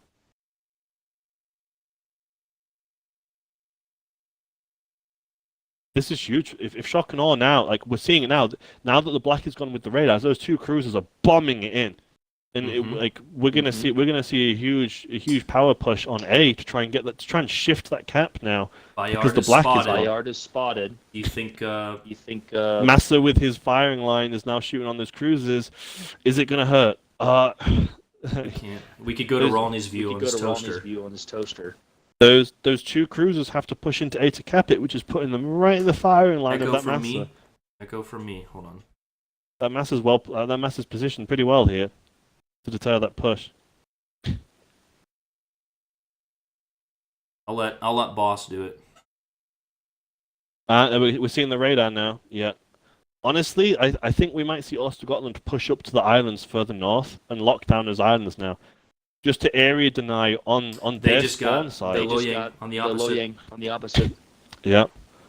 We're seeing Payne's counterplay here, and they still have a good amount of health. They just have to watch their cruisers getting hit by the battleship placed well, To avoid trading half health to a master salvo. But if they can shift A right now, it will be huge for them. They do have to be careful of DD, but there's only one DD now. The greatest risk that Ostergotland had was Angel being pushed by that spotted. double DD. Spotted. Do you think JG backs Do you up think here? Or do you JG think he backs goes up here, or forward? do you think he goes forward? Yeah, he's going forward. Going forward. Although if Ronnie pushes in, it's going to be a tough recovery either way. Am I still echoing, guys? Hold on a minute.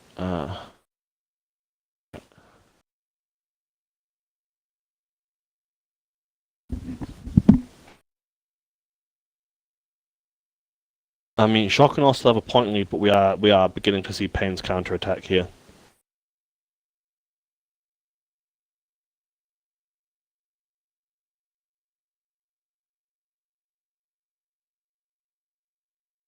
If there was echo, Ron, I think it was on my side, buddy.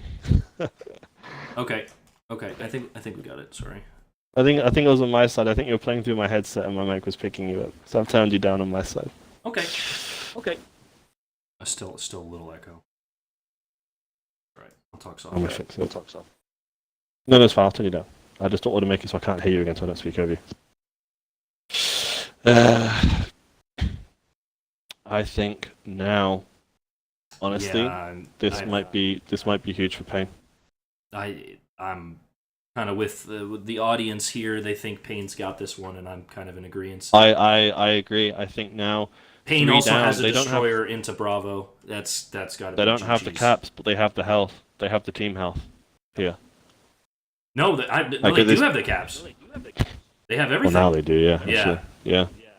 It's 3 to. They're getting B. I mean, that's. Sometimes you don't want to put it all on one player because I'm sure he was communicating with his team, but that push by the USS Black was highly questionable. That was the tipping point, I think, here. That the moment that Black shifted, the 2 cruisers were able to push in, grab A. Ostergotland was now finally, like, the one thing preventing Ostergotland from pushing up was the risk of running into 2 enemy destroyers at once. But the moment it became a 1v1, Ostergotland was like, right, I can now win a gunboat fight against a 1-on-1.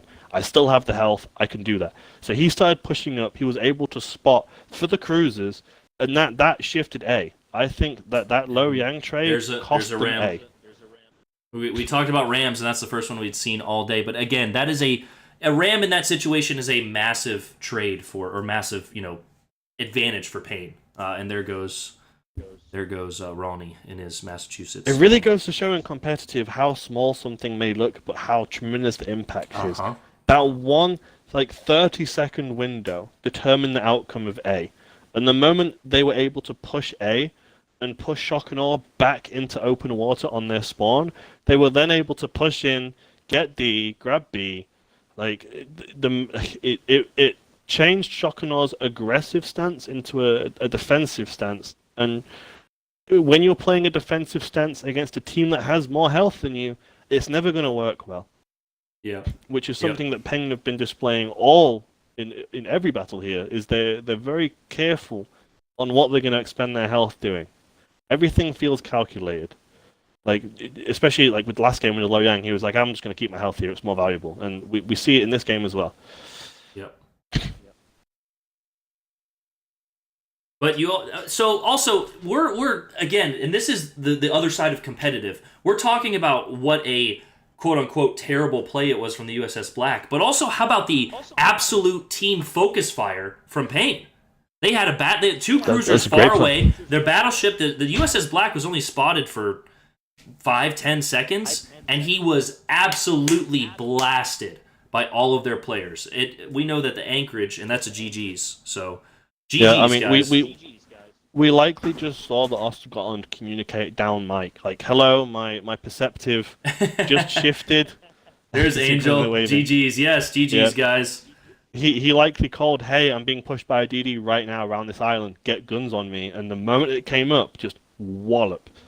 That was huge. That Black play, the ability to disable that Black and not let him run into his smoke, completely shifted this battle here. That was a great game. I mean, that was fantastic. No, And I believe that's the win. That's 3-1 now, right? Yeah, that's 3-1. So congratulations to so Payne. Payne have progressed. Yes. Do we have any more battles for Looking the at the day, or is post-battle that all? Angel, GG's, buddy. GG's. Good job, guys. Good job. I don't think we saw any. I think both teams definitely earned their place here. We saw arguably one of the best strategies I've seen in like my time playing World of Warships. I've never seen a more coordinated strategy than what we saw from Shock and Awe in game one or game two, where they played defensively. I think it was game two, wasn't it? When they were using the destroyers to anchor those and contest those caps, I was really impressed. But then we're also seeing this amazing health play here by Payne, where they play quite conservatively in the first few minutes, and it either works for them or not. I feel like the strategy doesn't really kick into first gear until about 5 minutes, and then that's when you start to see a lot more movement and a lot more pushes. But it absolutely worked out for them. So both teams played incredibly well, and both teams had a very clear, distinct strategy that was very different from the other. Yeah. To be honest, neither of them were changing. Sometimes when game one ends, you see a team tend to abandon their strategy and try to create a playstyle more to counter the enemy. But it seems both teams stuck with their strategies to the end. Yeah, and they stuck with what they're comfortable with. As I guess we kind of close out here, I'm still going to talk about this, but GG's to both teams, and shout out to both teams for trying to get a stream up. As I mentioned at the beginning of this, Final and I were both kind of on short notice for this, so huge shout out to Final for joining me. But we offer an invite to one or both teams if you guys want to hop in the Xbox party, for post-game interviews, but we're going to continue to talk about this for a little bit, and then play some ships ourselves. But like you said, excellent strategies from both teams, and I think they just kind of stuck to them, right? There wasn't much adapting to what the other team was doing. They're like, we're doing what we know, and we think it's the best, the best way to do it. I do think we saw in-game... I'm trying to remember because it was best of 5 is difficult to keep track. But when Payne lost the game to that conservative play with the destroyers, you did immediately see half their team back out after that game to swap ships, and they were just like, right, well played. That's not happening again. And that's when you saw the mains come in, the Wichita come in, the Lenin come in, and you saw all these big hitters come in specifically to prevent that exact kind of defensive playstyle again. But I think that was the only real big adaptation we saw. Despite the fact they changed their ships, they still played them to what I believe was their predetermined strategy before the battle. They went in with a health focused mindset, and despite running aggressive ships, they were still playing them with the health focused mindset. Yep. Absolutely. We got a good view of the battle in that first game on that trade, which is always nice to have that overview. But looking at it from the destroyer's perspective is a lot of moving into position, waiting for the enemy to make their play, moving out of position, and not just waiting for your just the right moment, right? Make that trade, make that play, and not risk health. I think that's what we saw.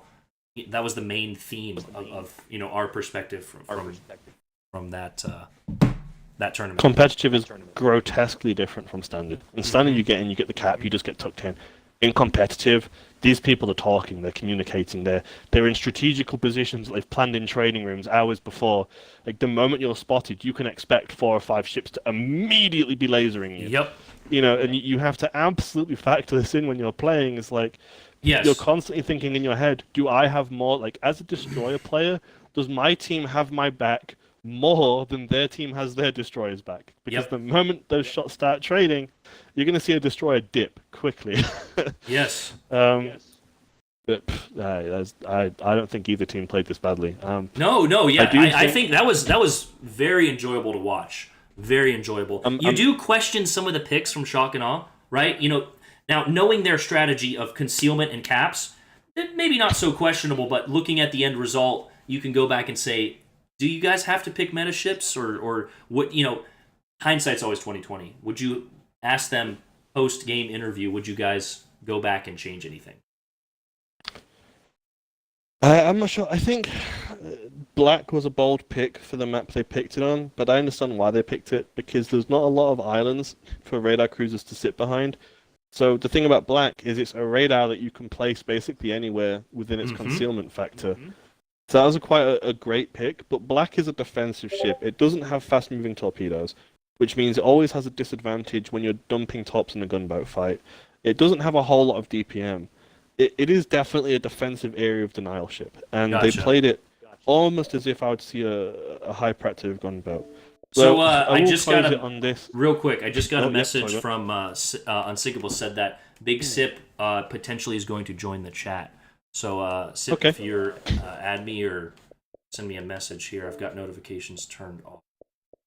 But I would like to close on one thing though. Kind of my last point is both teams had some amazing plays. We saw, ultimately Pain won and they played very well. They won. They had to have played well. I do think, though, out of this series of games, my favorite play was that Shock and Awe victory. That was very entertaining to watch, and just how they forced an indefinite stalemate. I was really impressed to see that in a kind of competitive atmosphere. Yes.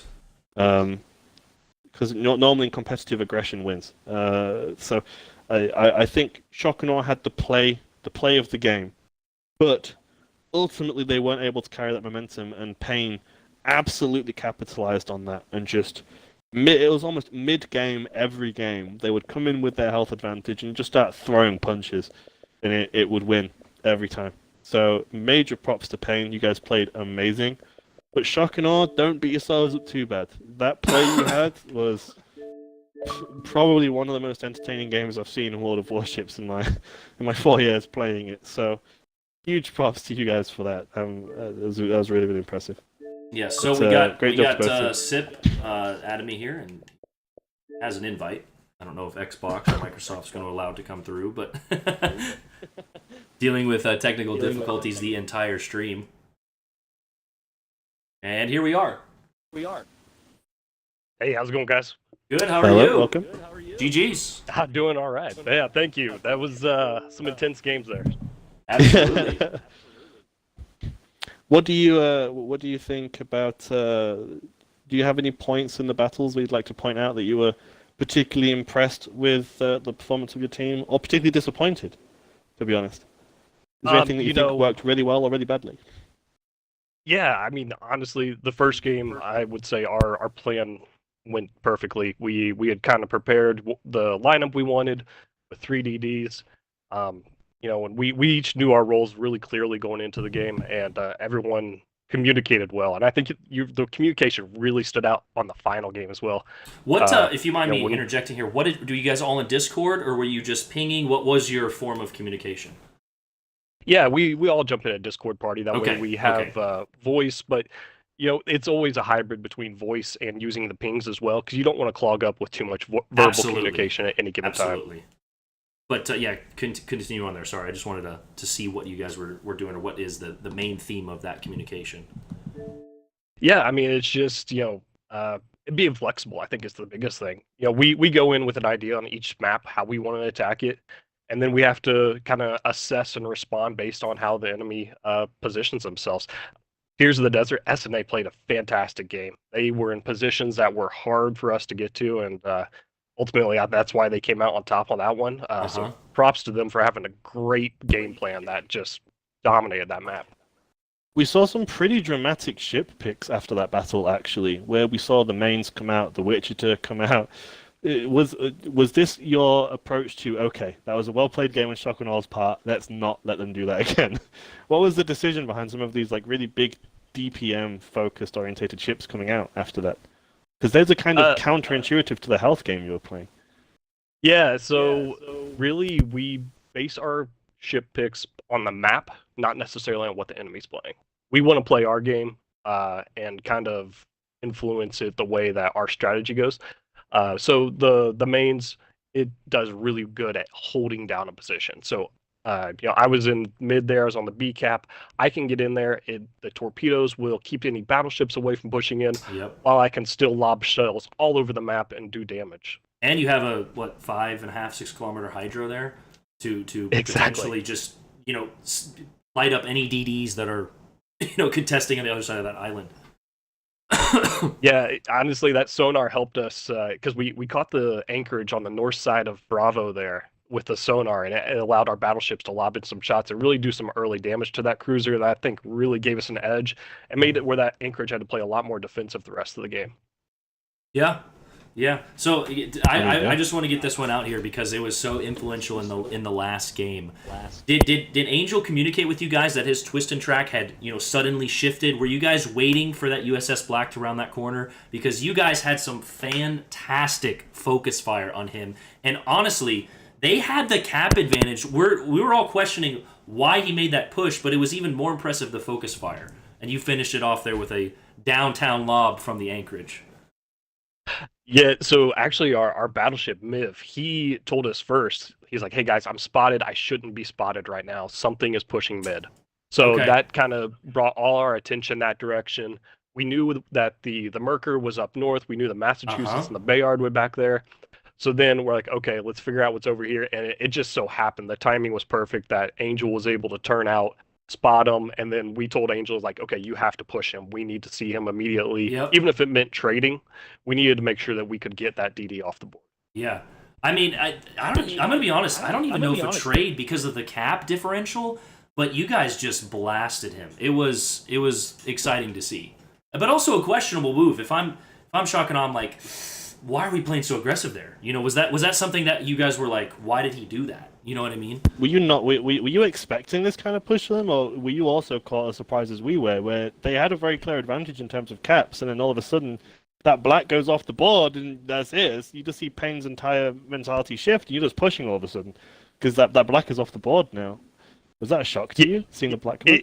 It certainly was a surprise. We expected them to pair the black with, not be on its own. We expected them to pair it with another DD. We thought they would be closer together, though. So that one did catch us Yeah. a bit by surprise. But This is actually- fantastic. This is actually an observation we were making when we saw the Ostrogothland playing passively in that battle. We were saying the Ostrogothland is probably playing passively because the likelihood of him encountering double DDs to gunboat him is pretty high. So we were also of the expectation that their DDs would play quite closely together. Did your plan shift after the black falling? Because we suddenly saw the cruisers that were kind of comfortably behind the island on the left side for most of the game. The moment black went off the board, they were in that objective straight away, pushing. Was this like you monopolizing on the black's fall?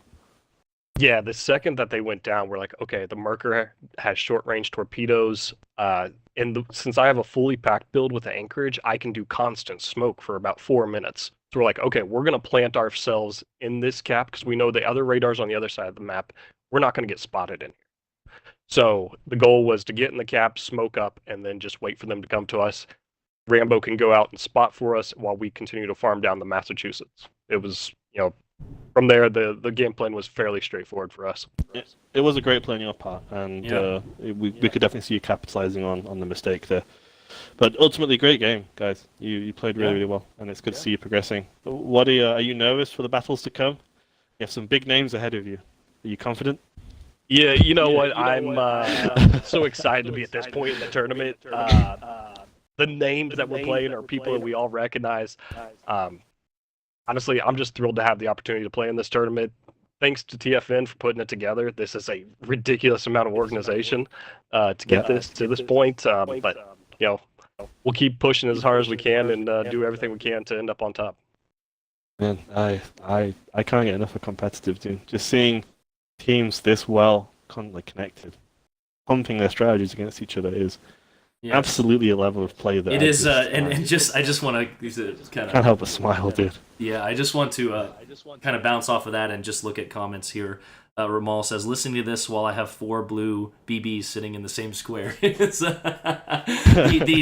stark contrast between competitive and standard is like, we actually had it, and even us, I feel like we were a little, of course, like we mentioned, we only have one perspective and we don't know the team's comms, but we were a little critical of Angel in that second or third game there on Greece. But in competitive, sometimes it's the game of just make every move the right way and live. You know what I mean? So the difference there in seeing that is something that I enjoy watching. On that note, actually, on Greece, we did have that scenario where Ostrogothland came up against the Loyang. Loyang was caught out in the open. Your team had the DPM advantage. You had the radar to support the Ostergotland. But instead of pushing the Loyang, the Ostergotland actually backed off around the island and broke the spotting line. Was this planned? Or were you kind of a little bit disappointed that you failed to sink the Loyang in that occurrence? Because the radar felt almost wasted, actually. Mm-hmm. Yeah, I don't think it was planned, but I think the role of DDs in competitive versus standard are so much more amplified. You have to stay alive and you have to be able to spot. Because if you can't spot, your team's just going to go down so quickly. Those Cruisers positions can you bomb have, shells. those positions that you have, I'm sure you guys have spent time training and practicing those positions that are tucked deep within those islands or cover are useless if you don't have the spots, to utilize those positions. Credit where it's Exactly. due. We were actually praising the Ostergotland later on in that same game on Greece for being able to retain so much health for late game, where he really kind of was able to then push in and provide a key supportive role for the cleanup ultimately. So it was kind of like it was a bold stark contrast for us. Where in the first half we were like, that's an interesting to see the Ostergotland playing so defensive here, where they clearly have an advantage. But then late game we saw just how much that actually paid off. And it surprised even us. We're like, oh wow, this strategy was obviously intended because we now have an Ostergotland suddenly playing quite aggressive with so much more health than the opposition, and it worked. Ultimately, it really worked. So Yeah, and I really think that's the nature of the ship. With the Ostergotland, you can't open up with your guns because unless you're right at the edge of your firing range, you're going to be spotted for a long time. So you have to pick and choose your battles. I think Angel, it might hurt in the short term, but in the long term, it might be the better decision to not take the fight right then. I agree. It was an expensive radar, and you didn't sink the Loyang when you had an opportunity to. But any fight where a destroyer is able to come out of a DD versus DD fight with more than half health is a win in my book. And Ostergotland was able to come out with most of his health pool to save it for later on in the game. So regardless, I do think it was played well ultimately in the end. So props to Ostergotland for his quick thinking there. I mean, that's it for my questions. I think that was ultimately a great point. One final, I guess, one here. And you already mentioned that you guys kind of had your strategy and ran with it, but was there moments midway through maybe that second game where Shock and Awe had, like you said, kind of that superior strategy where you guys are like, we have to do something. We have to, is it a little bit of panic or is it a little bit of calm, cool, hey boys, we got to make a move, we got to make a play? Yeah, so after that game, we're like, okay, that's one loss. We knew that Tiers was, I think it's one of the more difficult maps to play. And we're like, okay, we're going to shake that off. We're going to go back with our plan for Greece, and we'll attack it from there. Gotcha. But not a big change of strategy, just a refocusing, kind of shaking it off your shoulders, and then move on to the next one. Yeah. So it just, wipe it right off and move on. Good to hear. Yeah, absolutely. Great games, guys. You played very well, and I'm looking forward to seeing how you're pushing at some of the other big hitters in the upcoming tournament. Do you know the the next when that is, so we can tell stream maybe before? No, so the teams have to coordinate with each other on when they're both available. Gotcha. So we'll probably see that closer to the time. But we can definitely, the moment we see something, if you wish to stream, we could definitely. Yeah, I just got a message saying the teams have to communicate, so that's my bad. So we will get that, and we will try to do that. We'll try to announce that second one. Well, awesome. Well, hey, thanks, guys. I appreciate the stream. Yeah. No problem. Thank you for joining us for your post-game commentary. It's always kind of valuable insight to hear. Thank you. Absolutely. Have a good one, guys. Yeah, see ya. Take care. Goodbye. All right, well, there you have it. Both us and the viewers watching this, we saw some incredible power dynamics that shifted quite quickly. We saw some great plays from both teams. We saw some expected and not so expected ship picks that both worked out and didn't work out. But ultimately, I think this for both us and the viewers, was a really good opportunity to see just how stellar different it is when you have two teams with a very clear, predetermined strategy. They knew the maps in advance. Yeah. They knew what ships they were going to take in advance. They had a chance to train, and we saw some very well-rehearsed strategies here. That's great. I think on that note, I am probably gonna let you go play your games, and I want to go grab a shower because All right. it's like 32 degrees, and Is there I'm something struggling. going on tomorrow where you have to be in the office early? I don't know. Is there something? Do we forget, chat? Is there something going on tomorrow at 5 Eastern? Yeah, I do have to go get my beauty sleep because tomorrow will be a very busy day with a lot of new things coming. Not hybrids, of course. Any It's, leaks you want to give? No, I'm just kidding. I mean, you have the patch notes, right? I know. Sometimes they spring things on us. You never know. Ultimately, I'm excited to see how hybrids integrate into the game, and we have the Big E, the Big Cheese is the campaign, which I'm sure will be hit and miss for some, whether or not you like carriers, but it is Yeah. a historical beat. And I actually reviewing the whole situation. I'm really glad that Wargaming decided to make Enterprise the most accessible ship of the update through the. I mean, obviously it's the campaign; you still have to buy it, but it's generally the cheapest entry point for a premium ship in our game, and you get a bunch of other boosters and things with it. So it is Yeah. quite a valuable pack. So to see such a desirable ship that I'm fairly confident people would have bought for doubloons otherwise in a campaign. I was really happy to see that, and I'm really excited to see what people think of the ship when they start to get it in weeks 3 or 4, or maybe if they buy it early. No, I think we're gonna see quite some whaling day one. But we do have some some good content on the ropes. Yeah. So that Hey, can you tomorrow morning. Can you tell Orochi when you get into the office tomorrow to get those to us ASAP? I could try. I actually won't be in the office first thing in the morning because I get to start work a bit later because I'll be finishing later, as I will be on the update stream tomorrow. Oh, okay. So you'll expect to see me on camera. You can stream snipe me in your shimikazes like you always do. You dirty cunt. There's Shima. And I'll go home with high blood pressure like every other Monday morning when you stream snipe me in your shimikaze. But on that note, I'm going to head off and get a shower. Thank you for having me. I know it was a bit short notice, but it was great to see you and all your viewers. Yes. And I hope you all have a very wonderful update Monday. Yes. I promise we'll try not to mess it up too much. Oh no. Have a great night, everyone. See ya, boss. Everyone in chat, tell them thank you. We're type 1 W's. Boss, have a good night, buddy. Boss, have a good night, buddy. Cool stuff. That was a lot of fun. When competitive first came out, or when I first started, I always wanted to, play competitive, and then just the game got kind of stale, and still have that competitive itch every now and then. But that was a lot of fun announcing that. I really wish we could get a spectator cam view. Again, a huge shout out to Angel and to Rolney from each team to try and get a stream, so that way we could have both insights. Angel could only get me 720, still better than nothing, and of course, Rolney could only get me a toaster cam view. But we're working with what we got, and that was a lot of fun. So hopefully we can do that more in the future.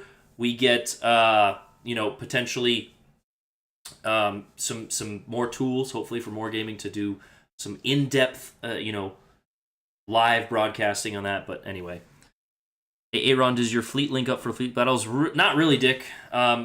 I specifically carved out time of my day to do this commentating. Like I said, and this is just everyone who says they're busy. Everybody's busy. I get that, but I have a standard 8 to 5 job, Mondays, Monday through Friday.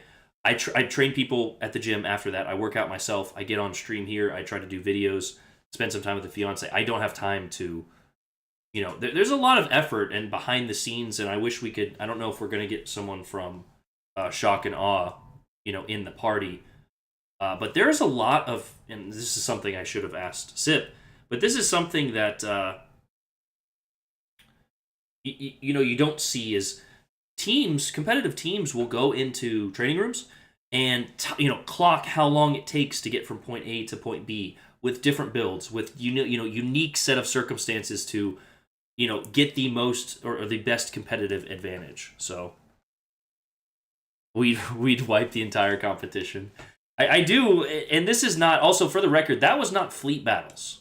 Fleet battles, even though it's unless you get 2 competitive clans, anyone joining a fleet can, it's, anyway, but,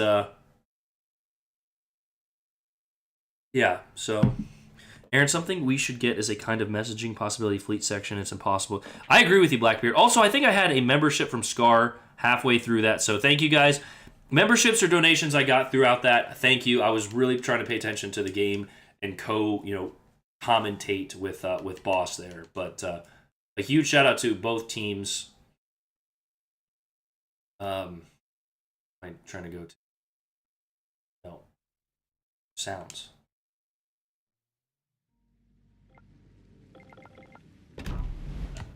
So a lot of fun. Let's play a few games here. Oh, we absolutely do. We absolutely do, Jim. But what I was saying earlier is sometimes it's not even the players, right? It's just how well you communicate as a team, right? It's how well you can communicate as a team. So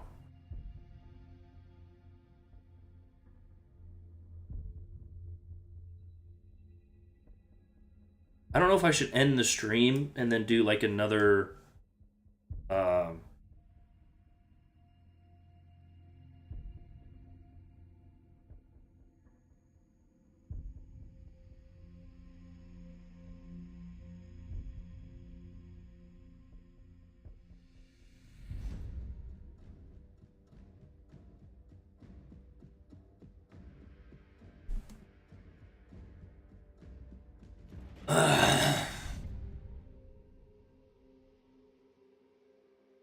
I absolutely tanked my Zao stats. Last game I played in this. Okay, Jim. You think so?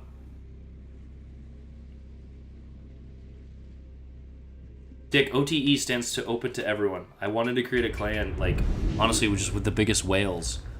You know what I mean? Just to get the most silver. I didn't, you know what I mean? When are we getting a dedicated Brisbane? We need a dedicated Brisbane commander. We need a dedicated, yeah, what's it called? We need a dedicated...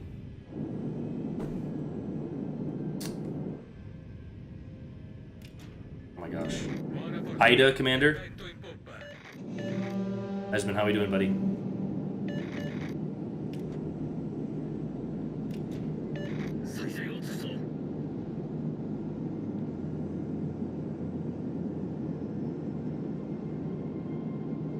Yeah, Dick.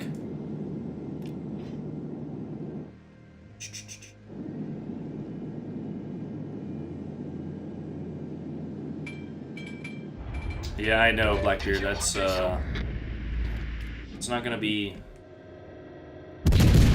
too fun, but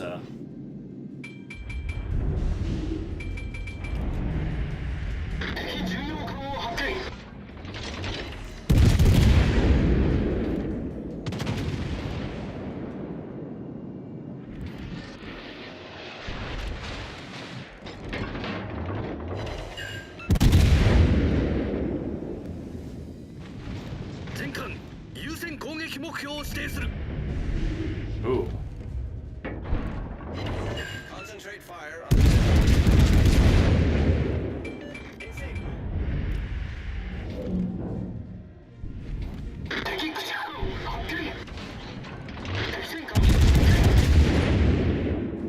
Why am I not getting any fires? Is what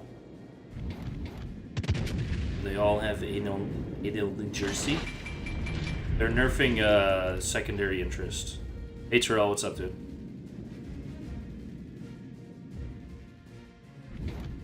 Beautiful, Shima. concentrate fire on the enemy warship.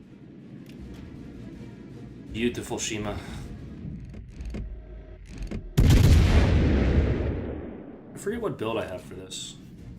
I wonder if a Musashi has 19 kilometers.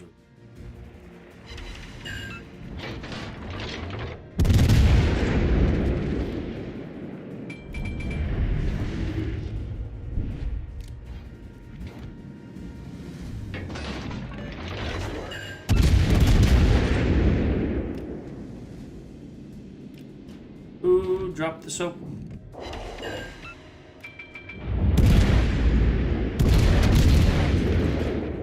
Said who dropped the soap?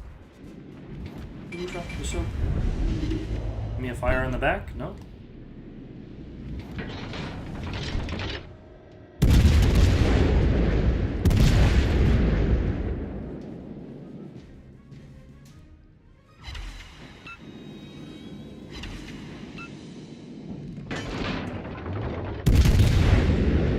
Be careful this DD doesn't spot me.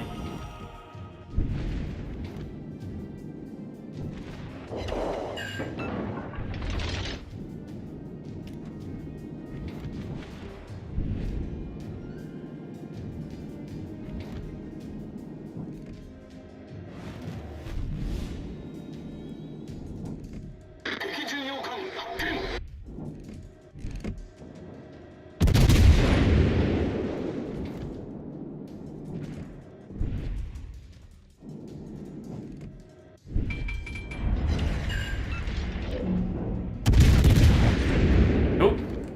敵艦に攻撃を集中せよ。全艦援護射撃を求む。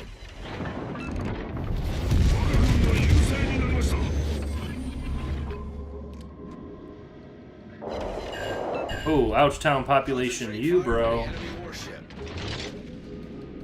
I need to be less broadside than I am.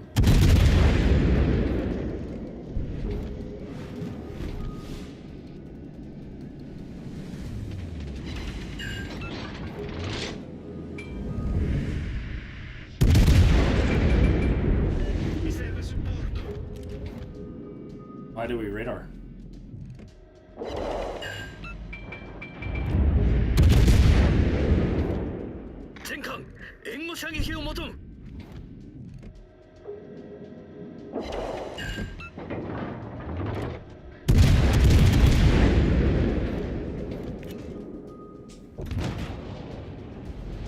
That's not good.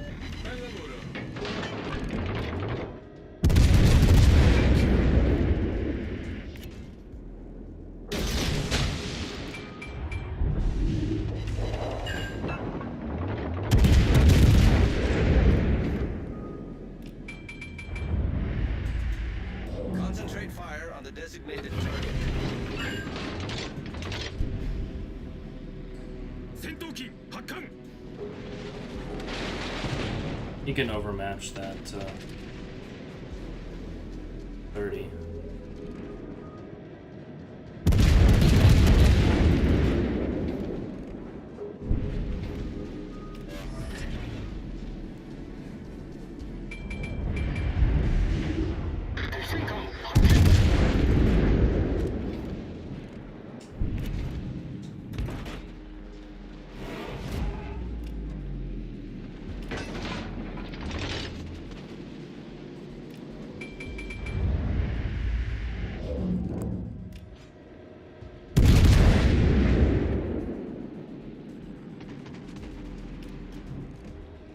Is there the wizard toxic middle of the day?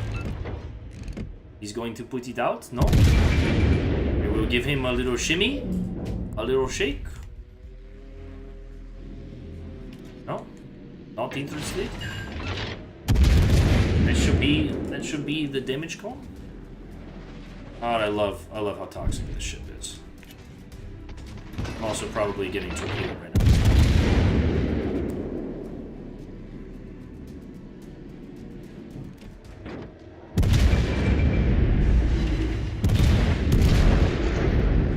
Attention. Reporting the target position.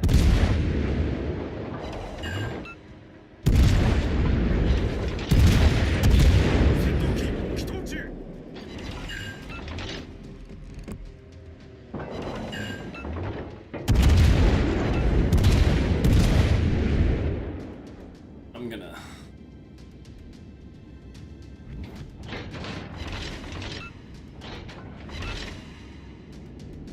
Who else is spawning this guy?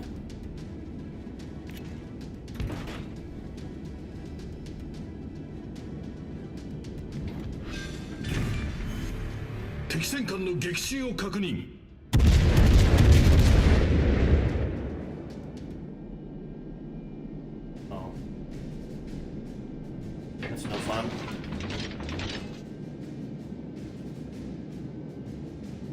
Ivan, what's up, dude? Ellis, how's it going, buddy? What they nerfing? The secondary interest skill. Montana's having a great time. I can assure you that. So.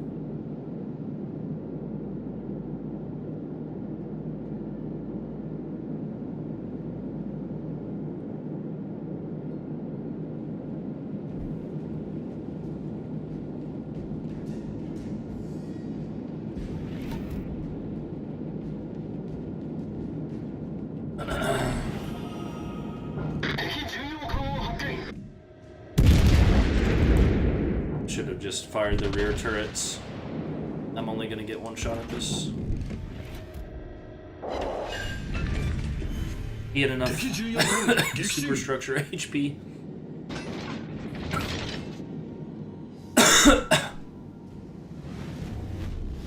We could get a cap out of this. The Shima's gonna connect with him over here. He's like right here. Shima's right here.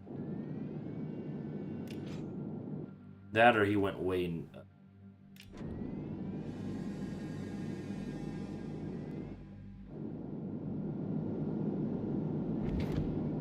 Told you.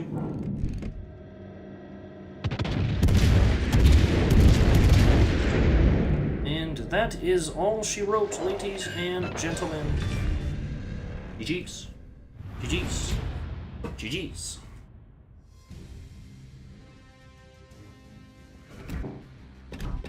This is the XP.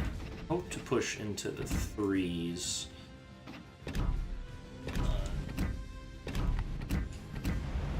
Not quite. I put in a fleet request. Let me get you now, Dick. Let me get you right now. Do that right now. Is that you, Dick?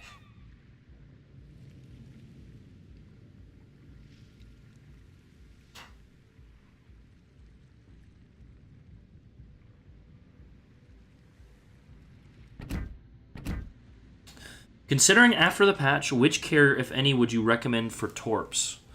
Well, I mean, the Japanese always have fantastic torpedo planes. However, their planes generally have low health. The Kaga is always going to have good ones. So if you... And the thing about it is...